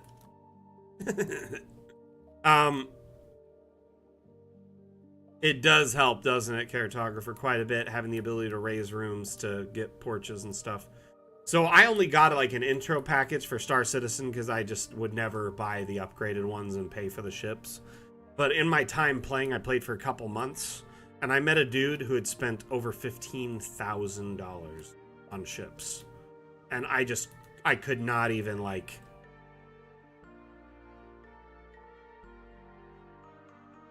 I could not.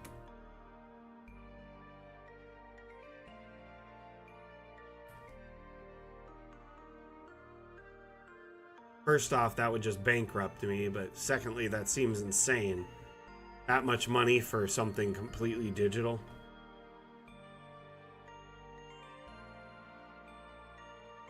Hey, see you, Coco. Thank you for being here. I'm sorry we didn't get to see your map while you were on, but your map was absolutely lovely. I'll make sure we check it out before the stream ends.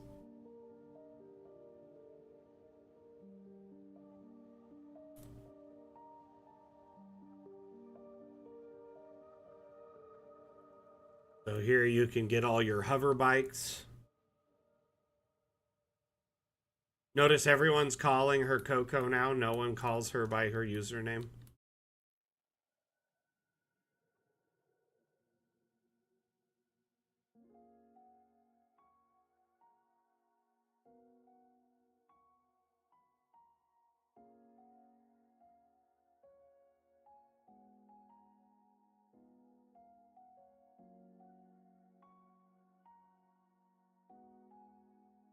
I think this is my favorite shop. I don't know why. Spaceships are boring to me. Speeders are where it's at for me. I don't know why. My favorite. Yeah, Zentik does great work on sci-fi builds. I do think he's going to be kind of paving the way for future stuff. And I can't wait to see, you know, how this unfurls into, you know, better builds as time goes on. When it's not so dependent on, you know, the asset importer.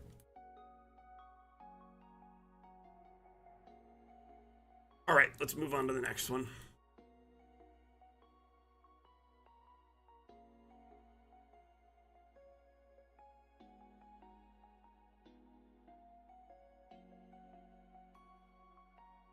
They're just cramming them wherever they can, right, Zach?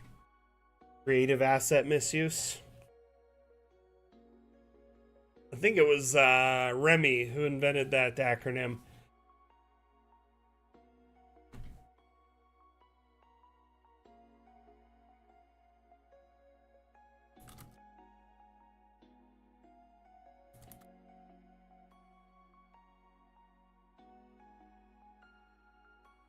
I'm pretty sure those are on the workshop because I wouldn't have been able to open it otherwise.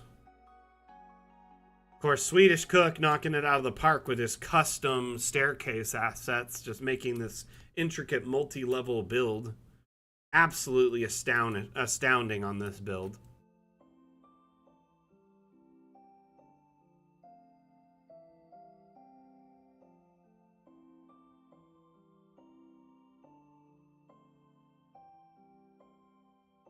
Where were they getting them in the first place? I have no idea. I mean, for the most part, I would say if you're looking for a specific 3D model, Google what you think the name of it would be, like Starship, free Starship 3D model, you know, on Google. Probably a good place to start. You may find some that are reasonable, but the thing is, when you start sourcing stuff online, they didn't really have the intention of it being in DA, so the asset could be massive or under, like not necessarily optimized for use in DA. So you're kind of at your own risk when you're sourcing things online. Not to mention, if you're sourcing other people's art on the internet, you should be crediting them or using it appropriately.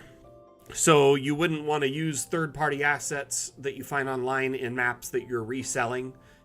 And you would definitely, if you're sharing an asset you found on a third-party website, you would only want to share it if they offer Creative Commons licensing, which allows you to redistribute the asset with the intention of sharing it without resale. So just be careful with that kind of stuff. It's usually best if you just make your own assets, because then you don't need to worry about all the headache, short of, just people stealing your work. The given of you accidentally taking someone else's work is out of the equation. Yeah, I know. It's such a fancy build because of his assets. Like, these staircases really lend to the design and make it just stunning. I was hard pressed not to pick this one as the winner, too. Like, there was 2 or 3 that were, like, top contenders for the win right next to you, Geronimo, and this was one of them for sure. The verticality in this, just all the attention to detail. I love that he's incorporating all his own custom assets and really taking advantage of that as a tool. Swedish Cook, are you still here, by the way? I'll find you. Gonna find you. Go have a schwitz.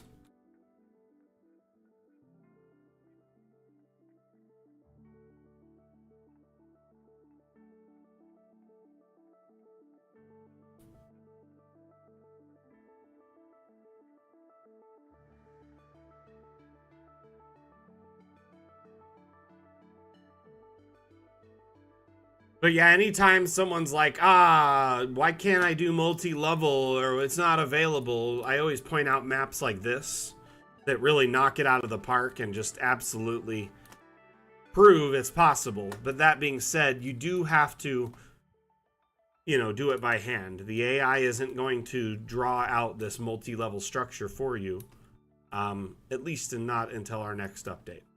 Ah, there he is. Found him.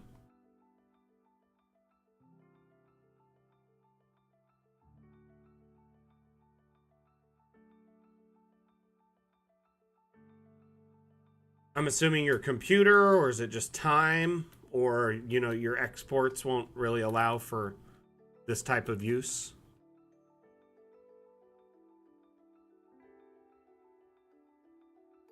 Gotcha.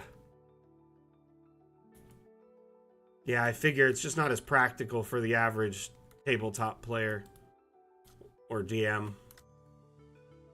Not until you can export each area as a layer. Did you see,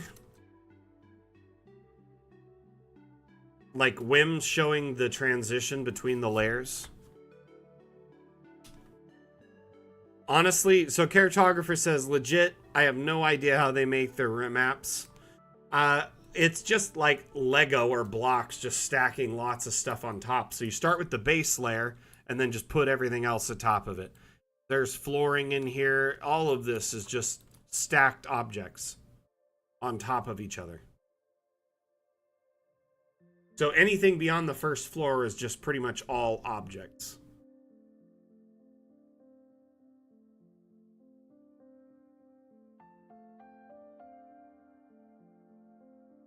Wim likes to do this thing where he'll like randomly share videos without, pretty much me knowing.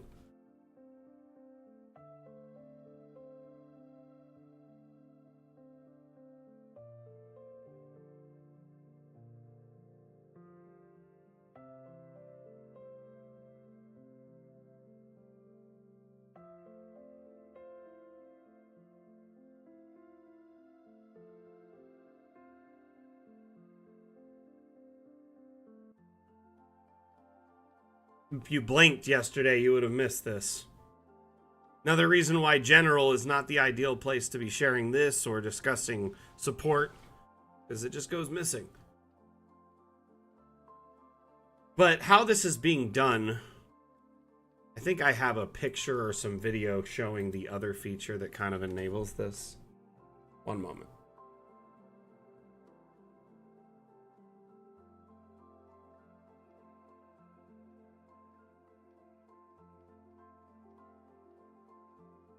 So if you look carefully in this video, on the right side, you see this where my mouse is on the right? There's this little number with an arrow. That's how you jump up and down between the layer levels. So level 1, level 2, 0, etc. Yeah, so this little arrow up, down, I'm assuming you'll be able to type in the number too, will allow you to skip between the numbers of the floors rather quickly. And then I'm assuming you'll just export that level. Or if you export the map as one, it'll export each level as an individual export. It'll either, offer export all or export individual levels. Again, I'm hoping for improvements to our export experience with the next update, including mass export. We'll see, though. It was one of my personal requests for our next update, but I don't know if that's going to happen or not. Sometimes, desires aren't always viable in the development space. So we just kind of have to cope. What do you mean, Riot Girl?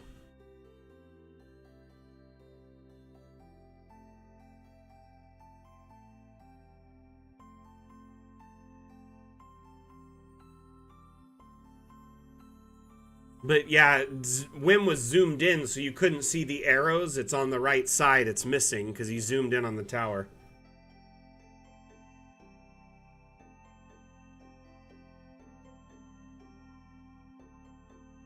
So essentially, you'll be able to just jump up and down between the levels really quickly.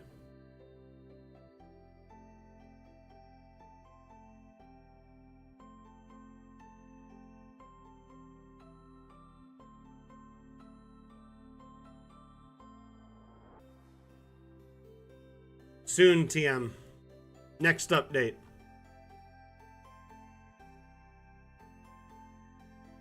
Hell, then you just got to do it by hand.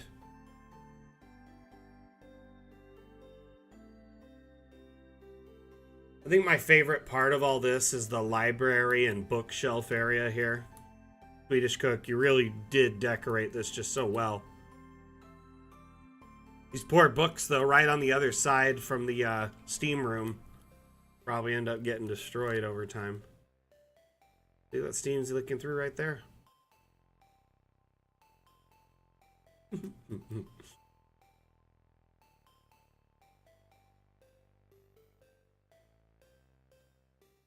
Oh, all right, next map.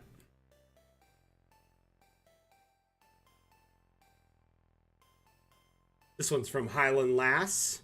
I don't know if she's watching right now. She was here earlier. I know, right? It's an atrocity, destroying books. The only reason a book should be destroyed is when you're opening it to read it. The damage caused by flipping pages and opening it and holding it open. That's it. That's the only acceptable damage to books.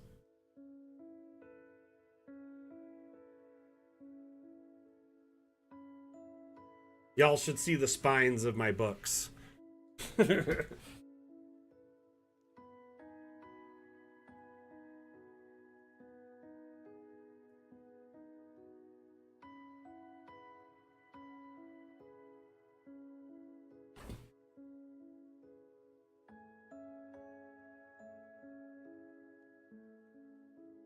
So this here is my copy of Children of Dune, which I just read this last month. The last time I read this, I was in high school, so I just got the book collection and been rereading them. During my time off, I was able to finish this. But if you look at the spine here, you could see all the little lines. They're almost perfectly spaced, it's funny, almost every 60 to 80 pages, it looks like a perfect crease.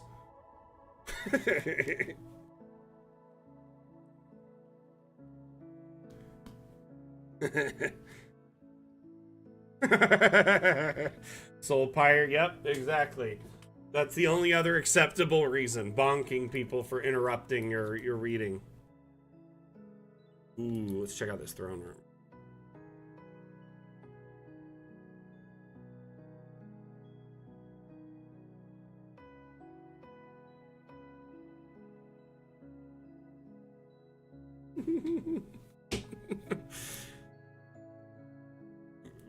No, I just steal the whole newspaper. Then I fill out the crossword, and then I put it back. But they didn't know it was gone. But I give it back the next day, so they did know it was gone. So by then, it's old news.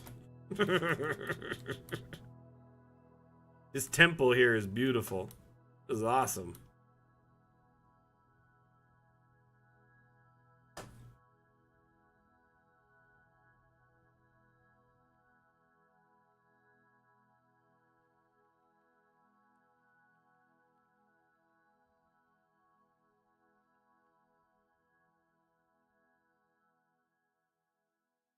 You know, Ray, depending on how bright the light asset is that you're using, or if you have, say, windows and stuff, it may bleed, or a door. Currently, also, if it's higher than the wall or right at the edge, it'll bleed over the top because there's not like a ceiling to block it. Our next update will separate indoor and outdoor ambient lighting, so you won't be having that many problems with it. So just something to consider there. But for now, each light source, if you click on them, you could click on this little light here. You can adjust the brightness and kind of turn it down, which in turn decreases kind of the radius of that light object, of the object's light on export. And after you've changed the radius of one light, for instance, you could hit Control C on your keyboard or Command C if you're on Mac, or you can go to Edit and hit Copy Properties. And then what you can do after you've copied the properties, Command V, Control V, whatever, paste the properties, and then I'm going to just drag this across this entire map. And what it'll do is it'll find every single light source, and it's going to dim them all simultaneously. Probably would be easier to tell if it was dark. Here. So we're going to make it dark. We've got this light source here. I'm going to dim this one down to there, right? Make sure the one I've selected, I now copy. Control V. Let's do it again. Now all the lights in the town should kind of just dim a little bit. Now the whole town kind of darkened, but this is a great way to turn on all lights, turn off all lights, change their brightness, change their color. You can open and close all doors simultaneously. This tool can be used in a lot of different ways, creative ways, enabling or disabling all animated objects in an area. Yeah, I've noticed that. Some shadow cast from like lanterns and stuff look like the object below, and it's because the light is peeling through what is essentially a really hard shaped lantern. And when in the world, when you have a lantern, like the support metal of the lantern really doesn't cast a big shadow because the light bleeds past it, right? So that shadow is inconsequential unless you're really close to something. But in the physics of Unity, that's not how it works, so it always casts a shadow. I'm hoping we can figure out a solution to that at some point. Can I just say thank you, Soul Pyre, for the sub on YouTube. Thierry Parrot, thank you for the follow on Facebook. And Crymax, thank you for the follow on Twitch. Sorry, I just noticed those in the last half hour or so.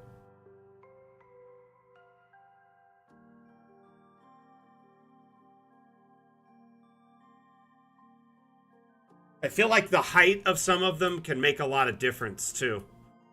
For sure. Okay, let's make this map daytime so we can really appreciate it. Got a little distracted there. Let's see, how many maps do we have left?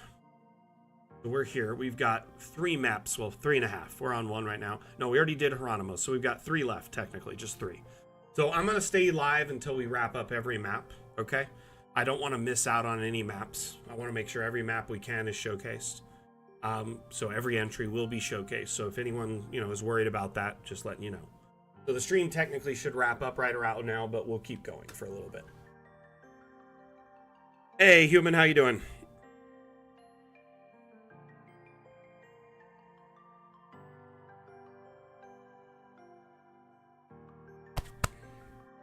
Excuse me.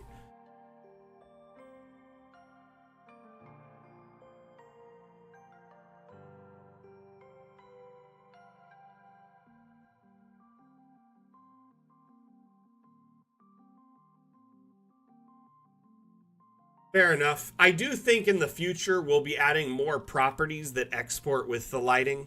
I've talked at length with our lead developer, Carl, about this because, for instance, Foundry, as many of you know, has like lighting properties like flicker or like dancing, or you can change what the light does and the color of it within Foundry, right? And that's now a stock feature when it wasn't when we started exporting maps. It just had just the basic light that was it. And then they added flickering, and then they've added more stuff over time. So with that in mind, I mentioned this to Carl and said, hey, could we set different, settings on the lights so they do different things, and then that would export to the VTT of choice, say in this case Foundry, so it would actually have that property in the JSON file, so inside Foundry it would apply that property automatically. I believe you use Fantasy Grounds, right, Atlam? So I'm assuming something like that same principle could probably be applied there.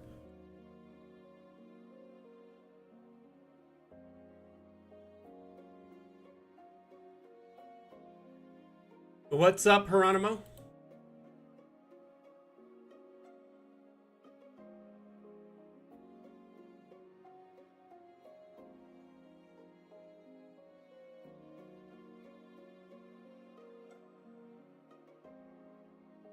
I do know they use different, completely different files to, tell their programs what the map is and what it is doing. Foundry uses a JSON, and I believe that, with, Fantasy Grounds, it's like a web file of some sort. Can't remember what it's called. Yeah, I get it. No, in the file, there should be some way to change how they're defined and give them a default or a... Yeah.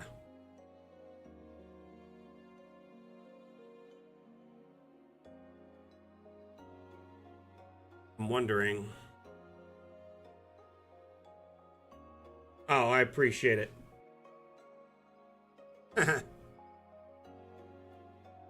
I don't know if this is... Okay, this is based off of a location in her game. So a lot of times, Highland Lass will base maps off of actual archaeological settings, and just make a living rendition of it. So I never know with her stuff, but this one looks to just be something from her campaign set, which also still cool.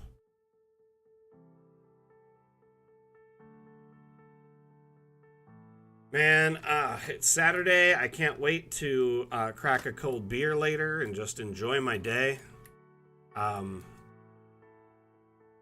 Yeah, she always puts a lot of beautiful detail in her work. So she's a big history buff, right? She lives in Scotland, and she will base a lot of her maps off of existing archaeological sites in Scotland, and then she also runs a campaign she's a librarian who, runs the D&D club at her school and runs a campaign for all the kids there. So, she has tons of maps that are, both detailed and historically based as well in some instances. So it's kind of cool.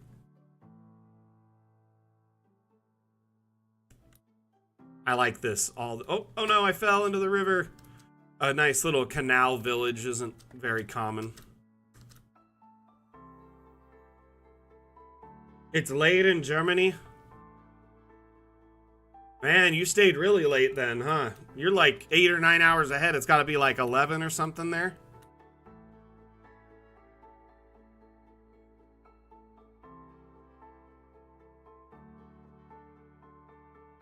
Yep, hard work is the next damn challenge, for sure. I've already updated the theme, too, to reflect it.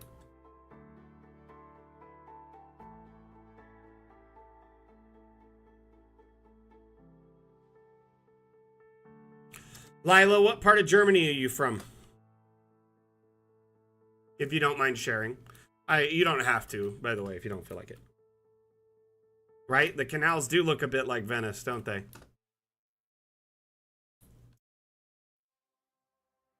Except for the whole square isn't flooded, so. You're in the north, but you were born in Berlin. Interesting. Cool, cool.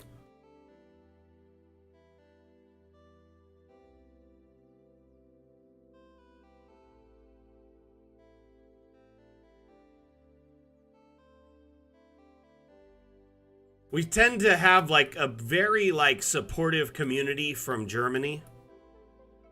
Like a lot of our community members are from that area.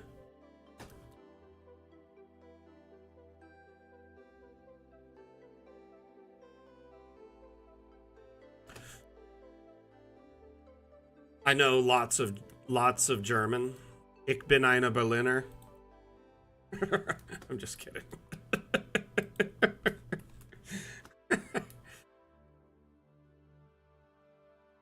Ooh. No, I basically know ein bisschen Deutsch. I took 2 years of German in like middle school and high school.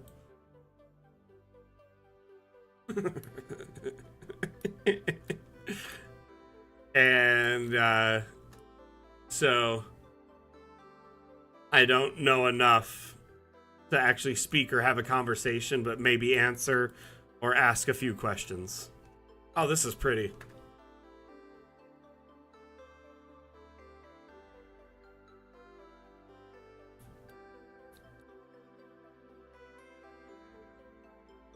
Lately, I've been seeing these videos on TikTok, and I don't know how accurate they are. I want to ask the German viewers here.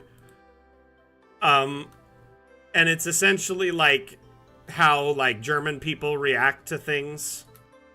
The guy will be like basically just showing like just like things that would be like weird in America but are very normal in Germany and vice versa.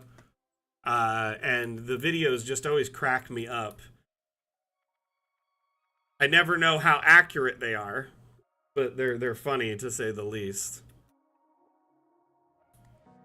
Just like small little cultural things, like I guess like opening the window is pretty regular to like air out your house is something you do a couple times a day in Germany. I don't know, is that true? Like we only really open our window to air out the house like if like it's smoky or there's a bad smell or maybe it's a really nice day. I don't know how true that is, but it just made me laugh the way the guy was talking about it. Oh, that's fantastic.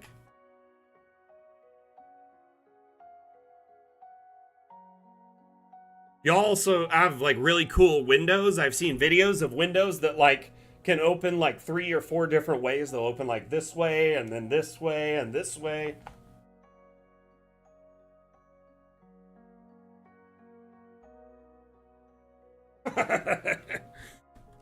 So, is there a reason behind that? Is the air in your home not circulate well? Do you not have like a central air type system? So that's why you open the windows to help circulate it? Or is it more just like the weather is good enough that you can open your windows all the time? I don't understand this. So I don't know what he's called. I'm so sorry. Next time I see him, I'll write it down so I can have it handy.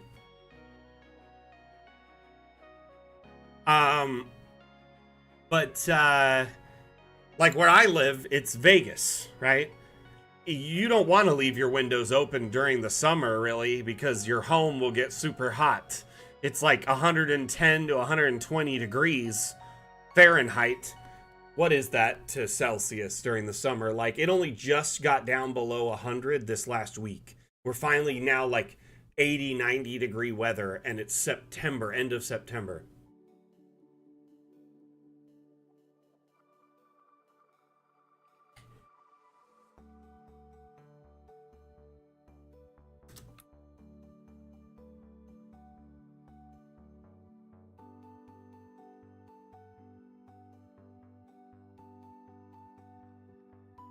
So you're saying the air inside is bad?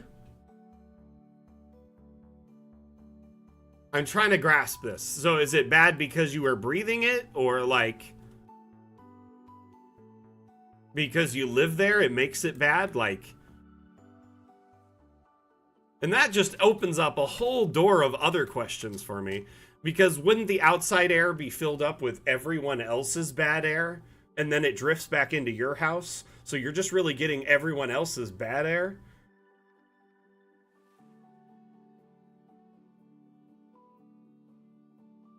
I'm just joking, by the way. I'm really just teasing.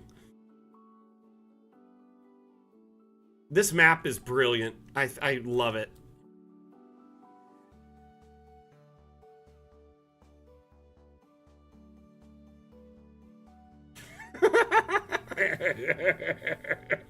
Lampant. That's great. So one of my best friends is German. His name's Pascal, and he and I have little funny conversations like this when I'm trying to understand his culture all the time, and it's great. And he gets so confused by American culture, and I get so confused by German culture, and it's just an interesting conversation.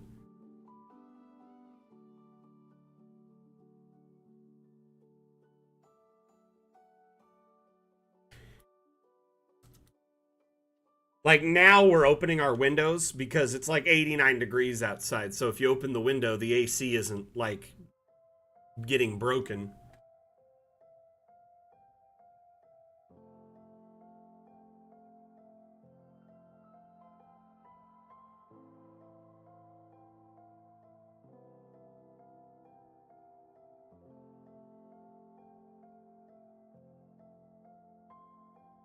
It's an interesting way to look at it, Lila.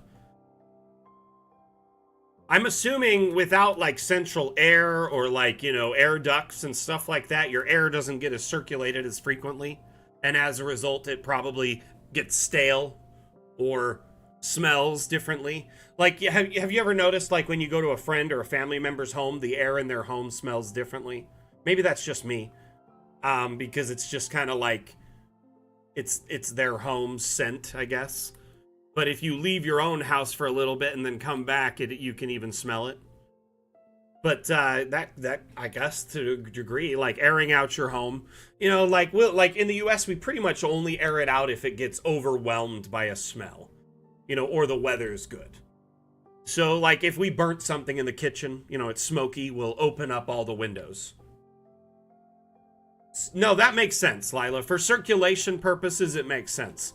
So in my home in the US, every room we have in our home has a vent that's hooked through there's a ductwork through the walls of my house and the ceiling that's hidden. You don't see it. And then there's a big fan and air conditioner that blows air through all the house, and there's two filters that catch air in through the filters and catches dust and pollen and gunk. And the filters, we change those once a month. They're big filters.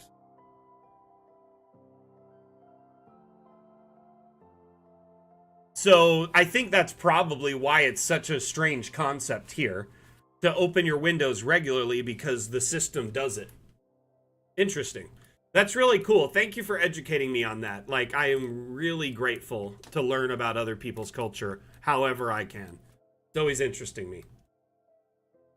So you don't always want to overdo it on filters. You got to find the Goldilocks for your system too, Soulpire, because you got to have the right amount of draw for your system for the air to function and flow correctly.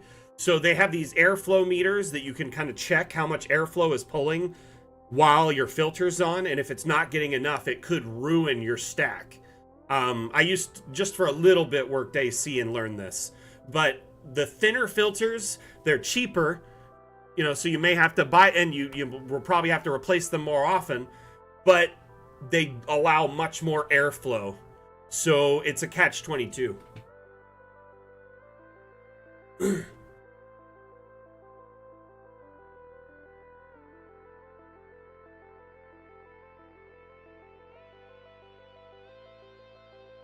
Yikes. Can you get rid of those really quickly there? Thank you. All three of them, Atlam.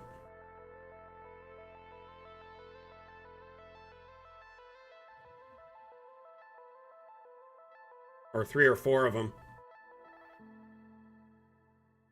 Thank you, my friend.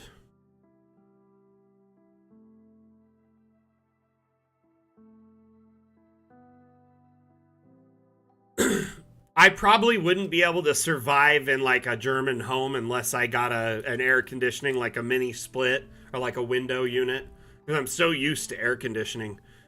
When I go to humid places, I almost die too. And I'm not saying Germany is humid. I'm just saying I'm so adapted to like acclimated weather or hard like dry heat, one or the other, because I grew up in a desert. I've pretty much lived in the desert my entire life.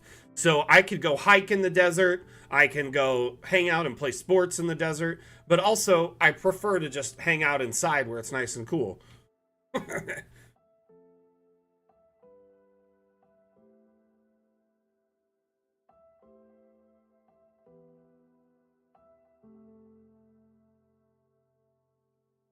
So like if I didn't have an air conditioner on in my home during the summer, it would get up to like 100 degrees inside. It's just unbearable. Like, why are people even living in this town? It makes zero sense, right?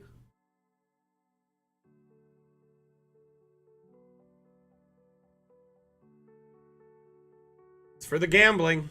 That's why they're here.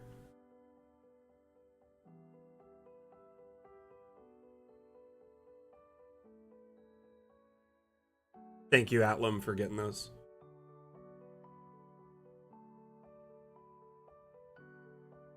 Yes, that map is on the workshop, Rigel.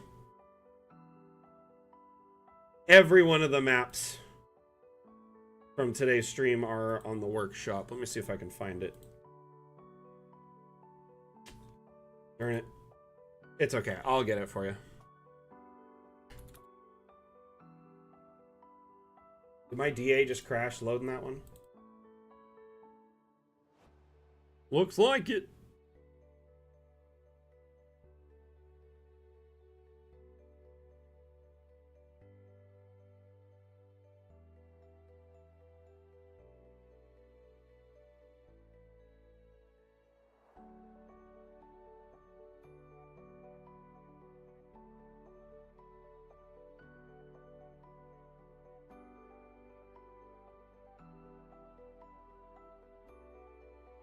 You even had bonus time for this one, Lambent.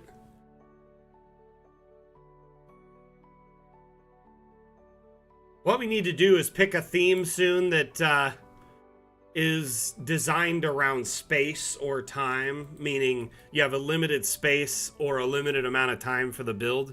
And I find those always excite our community the most because it challenges them creatively. And this thing is big. Wow.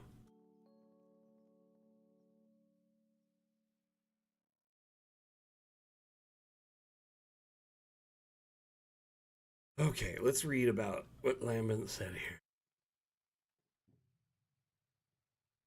This map was created for Shopping Day. Dam Challenge is incomplete and posted solely for whatever discussion value it may have amongst Dam Challenge participants. So are these supposed to be different stores here?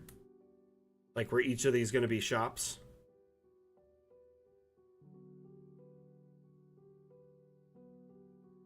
Honestly, I could see where your vision is, and I don't think it's a bad thing. And, you know, you could always finish it later. Who doesn't need a badass shop, right? Already, I can see where you're going with it, and I like it. So, I'd say, just for sake of finishing it, you should.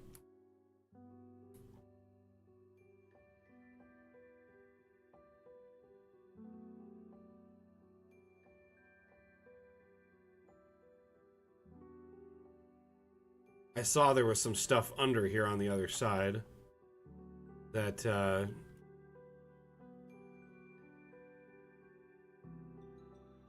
if it's part of the decoration. Oh wow, that road looks really clean. Hey, let's go check out this jade road you made here.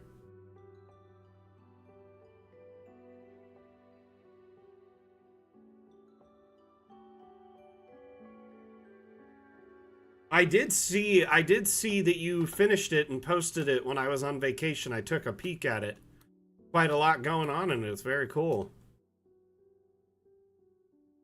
This road, very well done. I know it's not easy to get really good curved, like seamed roads like this. So I just have to commend you for that first off.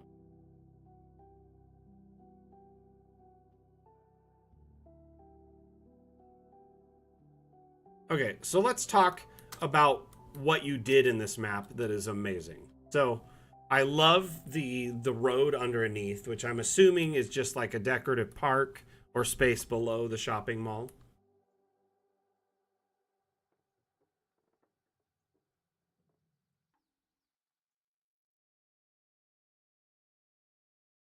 Well, I love it. I think it's great.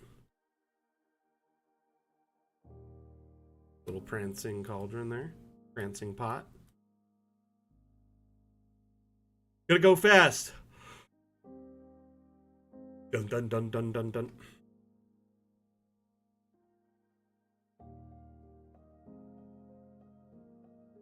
Yeah, that is a bummer that it's got a broken collider.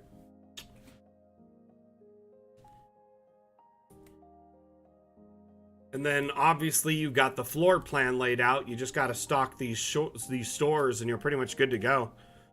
I commend you, Lambit. I think it's great work. And thank you for sharing it despite not being finished. And remember, you can always open your unfinished map from the workshop, right? So you open your published map from your list of published maps. And once you've opened that, you can then... there's a way that says update published map right here. So make any changes and then click update and it'll send those updates to the workshop so you don't have to have two listings.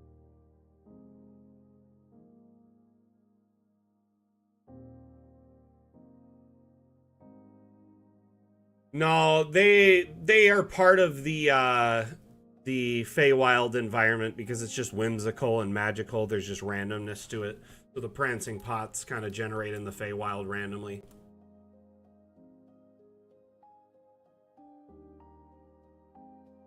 You cannot. If you make a change locally, you'll have to upload that whole entire map as a separate map.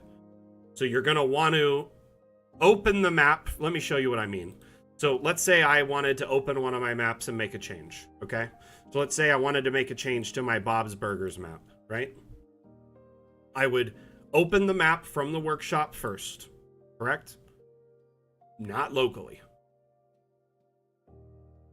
Now I've got my save opened up and I've got, this is the exact version that was on the workshop, okay? I could always save this locally if I want to and save another copy. But under here it says update published map. So if I make any changes after I've opened the map from the workshop, then I can send those changes to the workshop and then also save another local copy. Gotcha. Yeah, it is a bummer, man. I'm sorry. That's just how it is, unfortunately. I don't know why that is. Steam's kind of counterintuitive that way.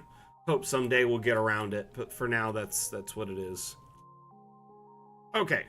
Town Square by Coco. Last map of the day. We're going to keep it short and sweet and then wrap it up.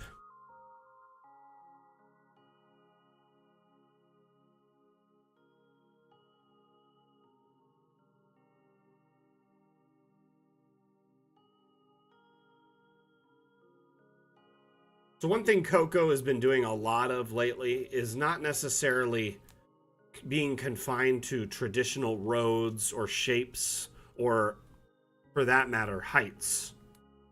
She has really started shaping her terrain and roads however she wants, making whimsical, built into the environment type town squares. And, here we have this lovely little gazebo and park, a nice, fun little pub with a raised patio, this nice bookstore that is on an upper level kind of terrace.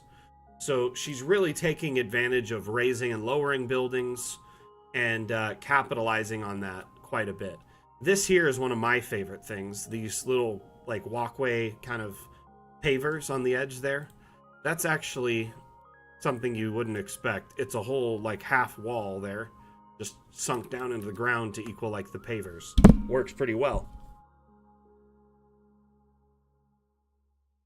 So essentially, in your case, Lambent, you would have two versions of the same map up, if that's how it is. Or you could delete the older one and then just upload the new one.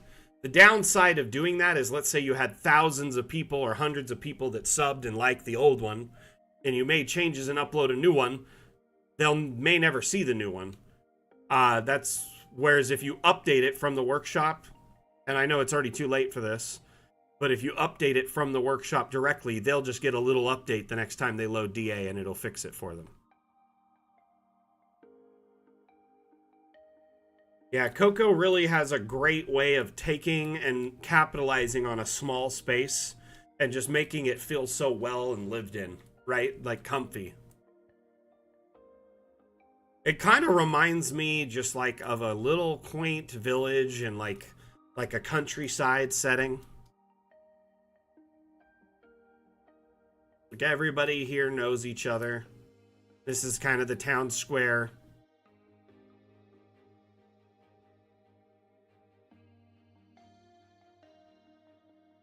What I don't understand is why they have two pubs. Such a tiny area. I guess this is more food.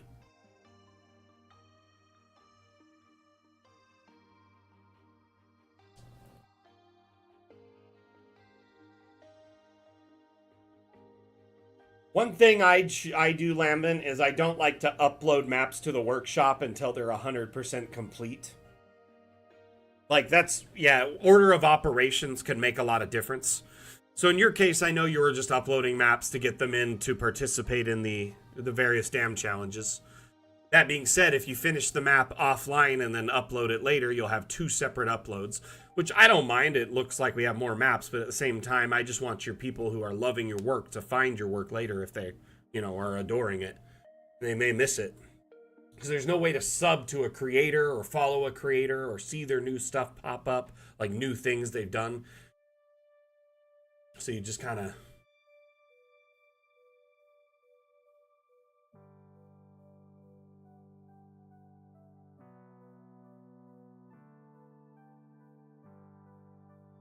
That's about 5 pubs too few for a... So population 200, pubs 6. It's enough to seat everyone in the town twice over in the pubs. Population 50, pubs 2. So in the US, they definitely are a little bit more strict on liquor licenses. Smaller towns don't necessarily have a lot of bars. And bigger towns, yeah, they'll have more, but it's usually to scale with their population. Probably because with the population of 200, they need that many pubs with all the grudges going on.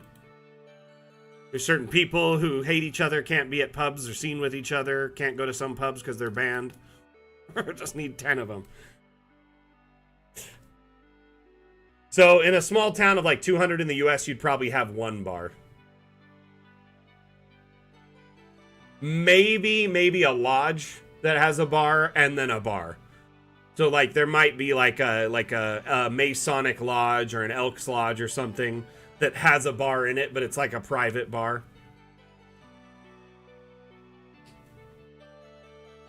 Yeah, in some states it's even stricter, Soulpire, like Utah, for instance.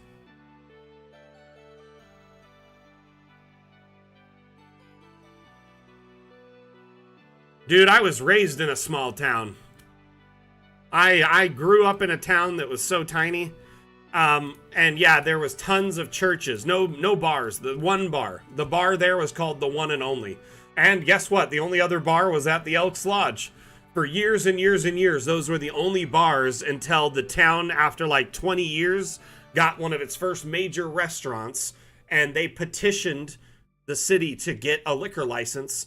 And they were able to get one because I guess a lot of the spare liquor licenses were bought up by dudes who weren't using them. They were just buying them and holding on to them to prevent people from selling liquor in their town because they were against it. And so essentially they did some kind of audit and found a bunch of licenses that were like available.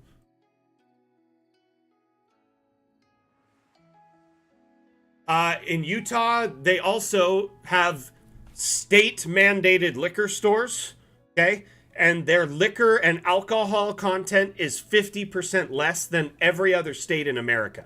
So all the alcohol brands have to make special alcohol just for Utah that is half the amount of alcohol. So beer in Utah, instead of like a 6% standard alcohol, is 3%.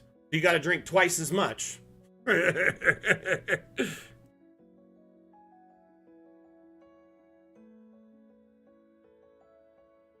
So yeah, you can't drink in the US pretty much everywhere until you're 21.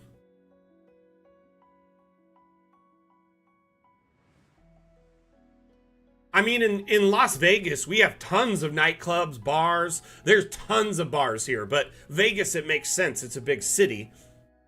Like, honestly, within like a stone throw walking distance from my home is probably 3 or 4 bars. Like, they're really common in Vegas because gambling. They put gambling in the bars, right? They'll have little gambling setups in them, little, like, video machines.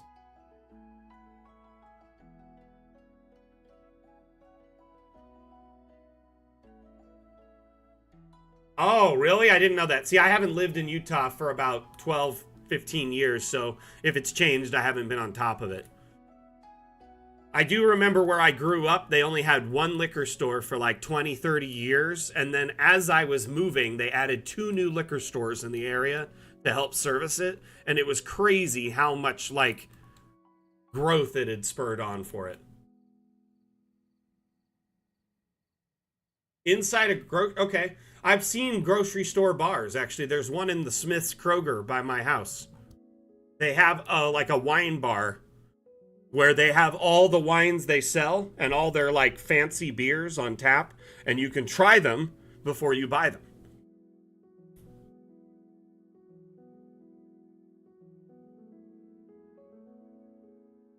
That paired with, the nightlife scene, there's tons of clubs in Vegas, tons of, casinos. Like, there's lots of bars here because it's got a nightlife.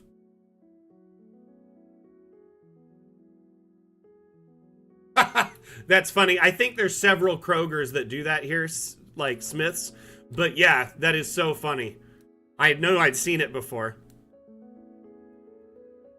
I feel like I've seen Costco's have a bar before too, or like a little bar maybe.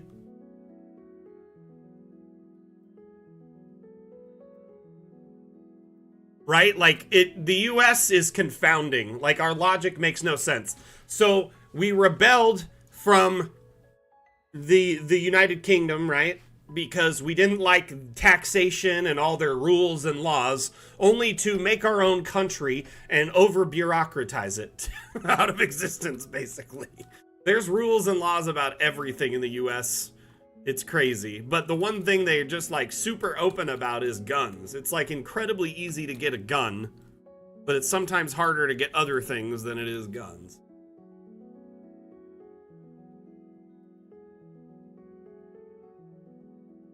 Honestly, the Olympics has been in Utah before. When we were growing up, they did an SLC winter run in like the 90s, something like that.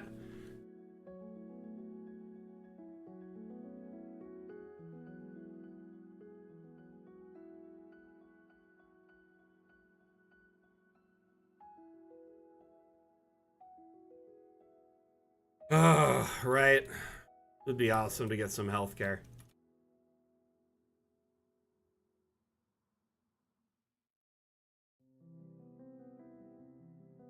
All right. We've looked at every map today. We've talked a lot of stuff today. We're 35 minutes over the mark for today. The Dam Challenge was an amazing success. I had a lot of fun hanging out with you all, and I appreciate everyone that submitted a map. Sorry I couldn't spend more time on some of them because we had to rush the last few. And I also apologize for my giggle fit in the beginning of the stream. Honestly, I missed y'all so much. I missed the energy, the hype, the kind of like, sensation it brings to be and hanging out with you all. It was a lot of fun to reconnect and have an amazing Dam Challenge stream. So it was a resounding success. Thank you everyone for being here, for participating, and for supporting community initiatives and this amazing map making contest. Now, remember, the Dam Challenge is ongoing. It's not over. Our next theme is going to be, what did we decide on? It was hard work, right? Hard work is our next theme. So using hard work as your theme for inspiration, make a map of any shape or size and submit that map in the Dam Challenge channel on Discord. If you're not a member of our Discord, I highly recommend you join. We have, over 32,000 members in our Discord and growing. It's a great place to get to know other, like-minded DMs and map makers. You can source maps or 3D models that are shared there. You can get live support and ask questions, or just hang out. Maybe even pick other DMs' brains about ideas for your campaign. We have a GM dedicated section, but we have a channel labeled Dam Challenge, getting back to my point. That is where you would submit your map for the Dam Challenge. There's some rules pinned at the top of the channel. Very important that you check out these rules. Make sure you read them all and follow them, or your submission will not be considered to be an entry to win. If your map is chosen as the winner, not only do you win a $10 Hero Forge gift card, your map is the first map featured on the Dam Challenge stream, netting you 20-30 minutes of FaceTime. A lot of people get to see your work. And we also chronicleize your work in our weekly edition of the Cartomancer Chronicles, which has been on break while I was out of office. So the Cartomancer Chronicles will be back starting this next Monday. So as you can see here, this map was the Shopping Day Challenge from a few weeks ago. This one here will be replaced now by Hieronymo's map going forward for the next week. Anyway, thank you everyone that participated. I had so much fun being here with you today. Again, my name is Mac. I'm the community manager for Dungeon Alchemist. If you're not aware, Dungeon Alchemist is a map-making utility available on Steam. You can check it out through Steam, and you can even try a free demo to see how it works. That way you don't necessarily have to invest, so you can try before you buy. But otherwise, thank you everyone for being here. Have a wonderful weekend. And we'll see you back Monday with Mapmaker Monday, which is a live stream where I build a map. You can follow along and watch. We're building an ancient cemetery, which it's about third to halfway done. Can't remember exactly where I was from the last stream because it's been so long, a few weeks. But we'll be diving back into that Monday. So if you want to learn tips and tricks from a map maker on the team who has over 2,500 hours with Dungeon Alchemist, great time to tune in. You can ask questions in AMA format, give suggestions on the build, and just sit and watch if you want to learn. Anyway, everyone have a wonderful weekend, and we'll see you next time I give a damn. Mac out. Bye!